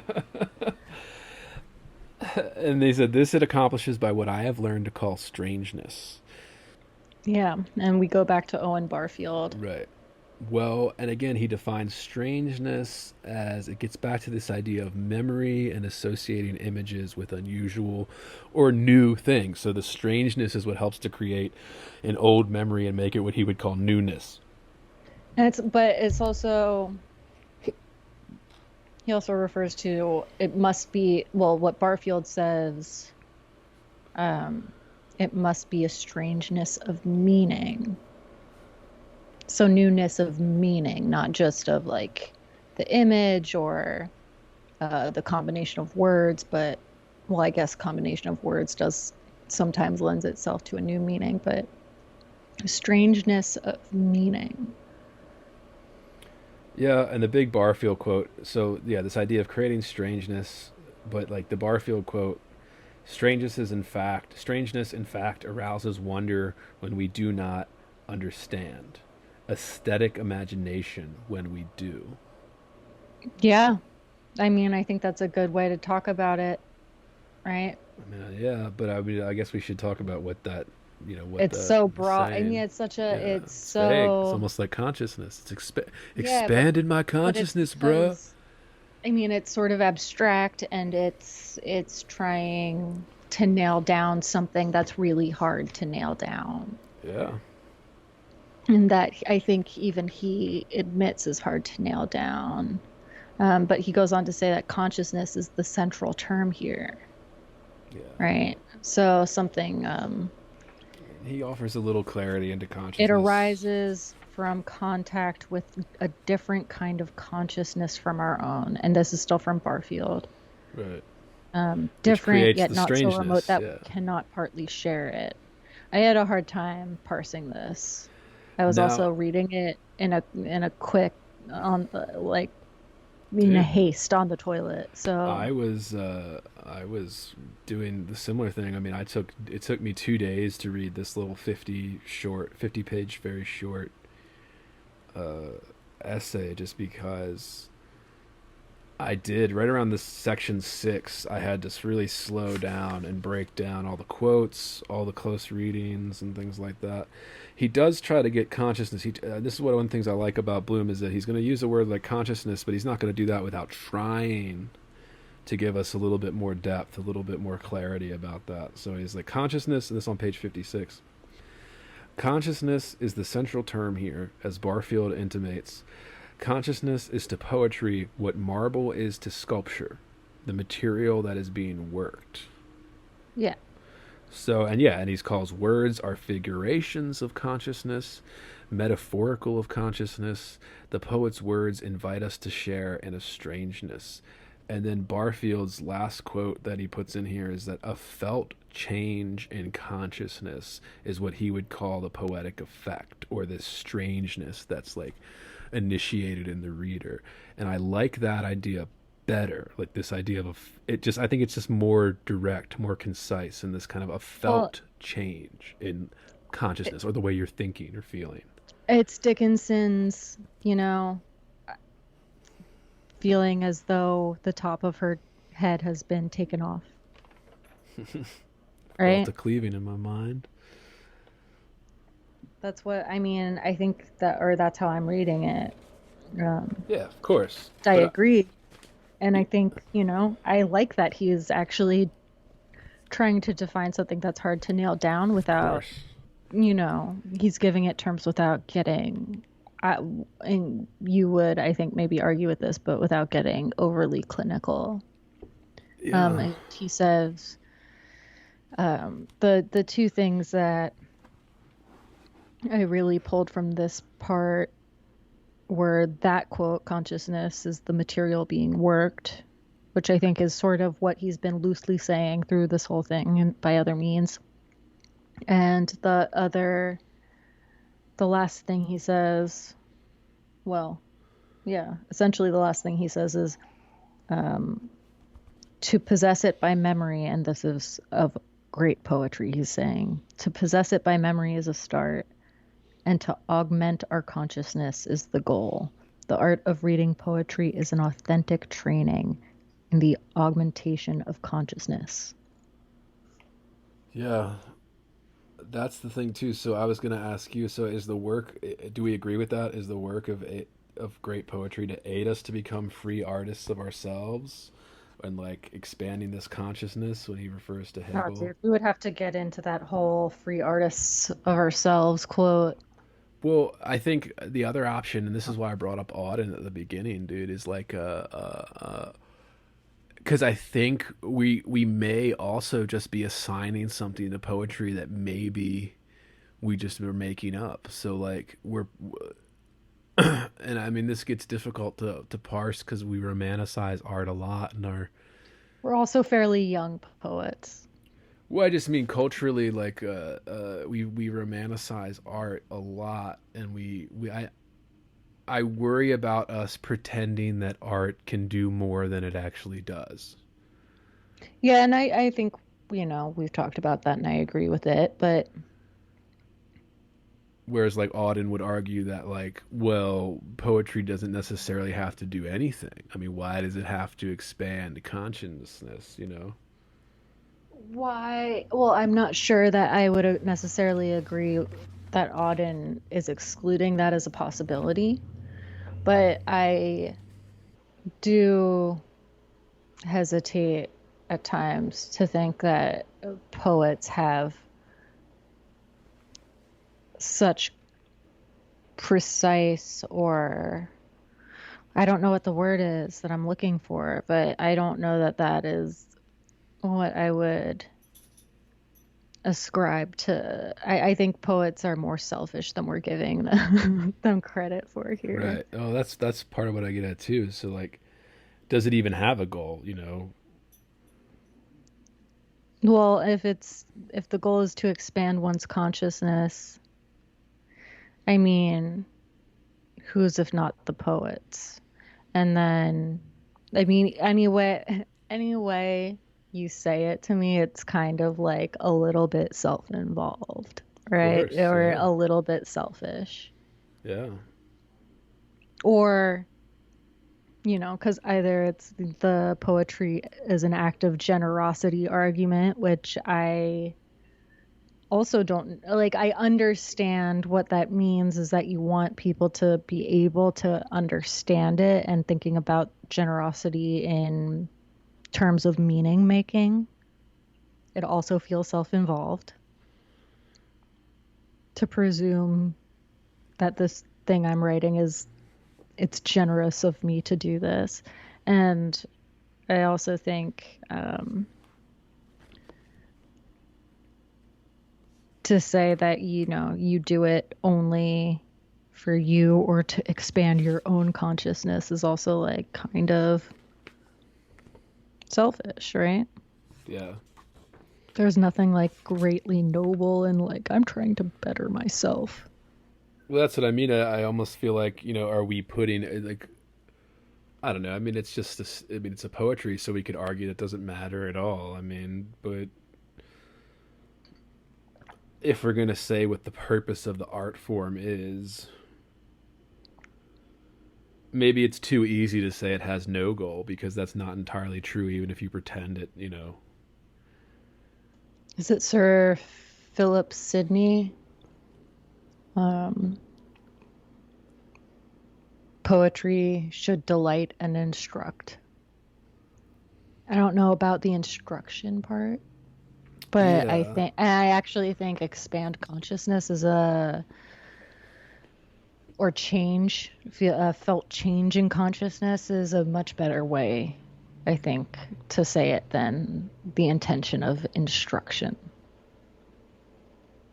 Yeah, and then my last question before to wrap it up before we get into I do want to talk about this Pauline Kael quote to maybe say that maybe everything we just talked about the last couple hours is worthless and we shouldn't even bother. But yeah, I mean, what would in our own words here? What is the art of reading poetry? Like, is it just a snobby way to keep poetry elite? Like, I think that's what somebody would argue about Bloom's interpretation if they didn't buy it, or I think the art of reading poetry is much like the art of writing it. It's engaging with a tradition, whether you like it or not. okay, You're forced to. engaging with tradition. I think anyone who proclaims to be ignoring tradition in any way is full of bullshit. And I've heard this in visual art, and I've heard this in It's a very, um very late, like mid to late 20th century thing to say. I think, like yeah, in most art fields. Yeah, fuck tradition. yeah, Well, it's like, okay, but even then, if you're saying yeah. fuck tradition, which every generation has for as long as humans have existed, right? Oh yeah, And have been making things or like having any kinds of routine. Fuck tradition. Like, you're still then responding to it, yeah. right? Even whenever we say something that is post confessional or post modern, it's in response to. And it is funny to me that this is like this. You can't engage with poetry in any true way without engaging with the tradition of poetry. Well, it's also like every time you buy like a book or you read an essay about like the art of poetry or what it's supposed to do, or something, or somebody has a theory or an idea on it, it is this like, Or why you shouldn't be scared of it or why people hate it. yeah, but it's also just like, well, you should learn this stuff before you do this. Like, it's like, I don't know. Or you should learn this stuff while you do it. You should read. Yeah. But this is also like the art of close reading kind of thing Yeah. that he's talking about, because these principles can be applied to all the texts, almost any art. I mean, not the same way. I mean, he's talking specifically written English word, like English language written too, because again, once we switch languages, shit gets changes a little bit here in interpretation. But before we finish this up, dude, just that Kale quote, just to give an argument about how everything we just talked about could possibly be bullshit. Yeah, what's her name? Darlene? Doreen Kale? Pauline. Pauline? No, I was kind of close. Yeah. I was surprised. She says this in her essay from 1967. It's called A Sense of Disproportion. She reviews about 4 movies in it. But the very first sentence, dude, like this full first sentence is, there are not, and there never were, any formal principles that can be used to judge movies by that, that can be used to judge movies, but there are concepts that are serviceable for a while, and so pass for, or are mistaken for, objective rules, until it becomes obvious that the new work that we respond to violates them. Now she's talking about movies specifically, but I lean more towards that idea that like Bloom is trying to do something that is serviceable, maybe not like the tell-all end-all of the objective way to evaluate a poem, but he's trying to create like serviceable things that we either can pretend or confuse for, as Pauline would say, objective analysis. But is it really, can we ever really do that? Like, I don't know. Well, I guess if we believe that there's such thing as good and bad in terms of quality of a piece of art, then there has to be something, right? Yeah. Something can be objectively bad. And yeah, but I do think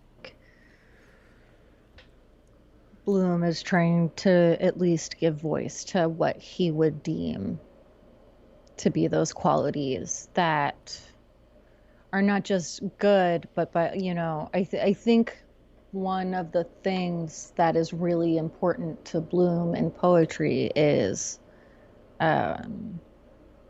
will it stand the test of time?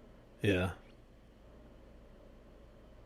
And like, will it be its memory? Will it be remembered down the road, like in 100 years, when people are reading anthologies from that include the year Right. 2021? And people, which ones will be in it? People do make that claim, you know, like history, or as things develop, it's kind of its own self-corrective. So like, even if there was like an obscure critic that got panned like during their lifetime, like 100 years later, like people start to recognize, oh, well, they actually had a contribution, like they actually had something to say here that like people talked shit about while they were alive, but now 100 years later we have enough knowledge collectively to be like, okay, there was something here. And maybe that's, I mean, you know, as if I don't want to give the impression that like Bloom is like some like ostracized, because he's not. I mean, he's this. No. He was a towering figure. I mean, if not, yeah, the biggest. I mean, his last book that he wrote, or at least the last one that came out before he died, Possessed by Memory. Right. It's very autobiographical. That too. So yeah, listeners, when you see this, like, it's almost crazy. Like every book that he goes to, like the 50 that he wrote in his lifetime, like, are just, this is like, the art of reading poetry is almost like a summary of all of those books, like wrapped into like a little 40-page essay, you know, like it's all his theories, whereas we're like, oh, he doesn't expand on this enough. If you're interested, like, read some of the books where he does expand on all these little summaries he gave us in this essay, because he does, you know. Yeah, and I mean, he basically, in his in his most autobiographical, I think probably his most autobiographical work, he's still like giving us readings of texts that he's really been reading since childhood. Right. which I think would be another interesting read down the line. Fun fact: he was also Paglia's thesis advisor during her time at Yale. Damn. Yeah. Wow. So yeah, But yeah, he helped craft sexual personae for people that are interested. Talk about the anxiety of influence, huh? Oh my god. And I mean, that's just one of the people that he probably helped, dude. Like, I don't even know all his students that were at Yale. He does state in Possessed by Memory that for me, poetry and spirituality fuse as a single entity. I mean, I wouldn't be surprised if poetry was a big part of his spirituality also. Yeah, I mean, we could He's talk also about. really Jewish. He's really Jewish. I mean, we could talk about Milton. We could talk about all these people that were doing like the I very. think he's really Jewish, right? I don't know. Well, we'll cut that out anyway. It doesn't matter. But I'm pretty sure. Probably. Well, shit, man. Is that it? Nothing else on Bloom or the art? Read more and better. Yeah. What are we doing next week? Or next episode? I think we're going to talk about the remains of the day. Right, so Ishiguro. Yeah. Next episode, we're going to do Ishiguro, the remains of the day. So pick up a copy. Again, we'll link the copies to this. We'll link to the copies of the Art of Reading Poetry, and we're going to link to his big tome. So the best poems of the English language, if you want to buy whichever version or both, if you want to. Honestly, the better value is probably buying the big tome, but... Okay, he was raised as an Orthodox Jew in a Yiddish-speaking household, according to Wikipedia, so I didn't make that shit up, all right? Dude, you just knew. It was in your... No, I mean, I read some of Possessed by Memory, so I'm pretty sure I was like, well, he's like he knows the Torah, so like, but you don't have to like be a Jew to know the Torah, so I just I thought I made an assumption. I wanted to will it to be true. I don't know if that's... He learned English at the age of 6. Damn. No wonder he associates... shit. No wonder he associates reading with spirituality. That's what I think is a lot of people do that in lit scholarship. It's almost this spiritual, religious worship of the word. Education is also like a really big thing in Judaism. Well, there it is. All right, It is. Next episode we're ugly doing... Harold Bloom. Yeah, he's so fucking ugly, dude. He's so ugly. Oh. So smart. Yeah. God. So ugly. All right. Next episode, we're doing Ishiguro's The Remains of the Day. Pretty fucking famous book. Anybody wants to do that? So it's a must-read novel. I've actually never read it, so... It's contemporary, though, so... We should have a good time with it. If you want to contact us at theheavyboardpodcast@gmail.com. Subscribe to our Patreon so you receive full, uncensored, and exclusive content and episodes for subscribers. Check out our YouTube channels for partial episodes, clips, etc. if you're cheap. Links to all the books and shit in the description. And again, next episode we're doing Ishiguro's The Remains of the Day. So this has been Heavy Board. My name is Andrew Wittstadt. I'm Sophie Weiner, and I still feel inadequate. And I guess we'll see you guys. Maybe we won't. Yeah, peace, dudes. We'll expand your consciousness.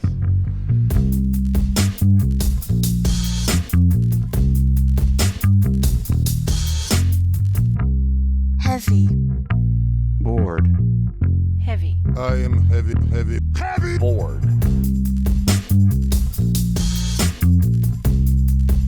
I may say that the male is entirely hostile. No! Inner Resources. life, friends, is boring. We must not say so.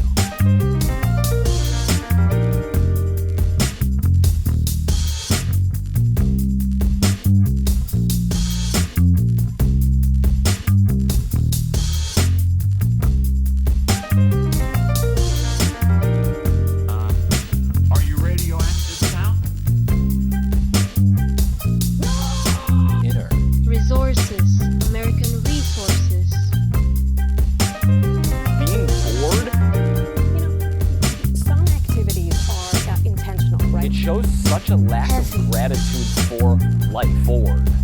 I aspire to boredom, I should say. Bored. Heavy. I am heavy. Bored. Has you the night sweats and the day sweats, pal? Pal, I do.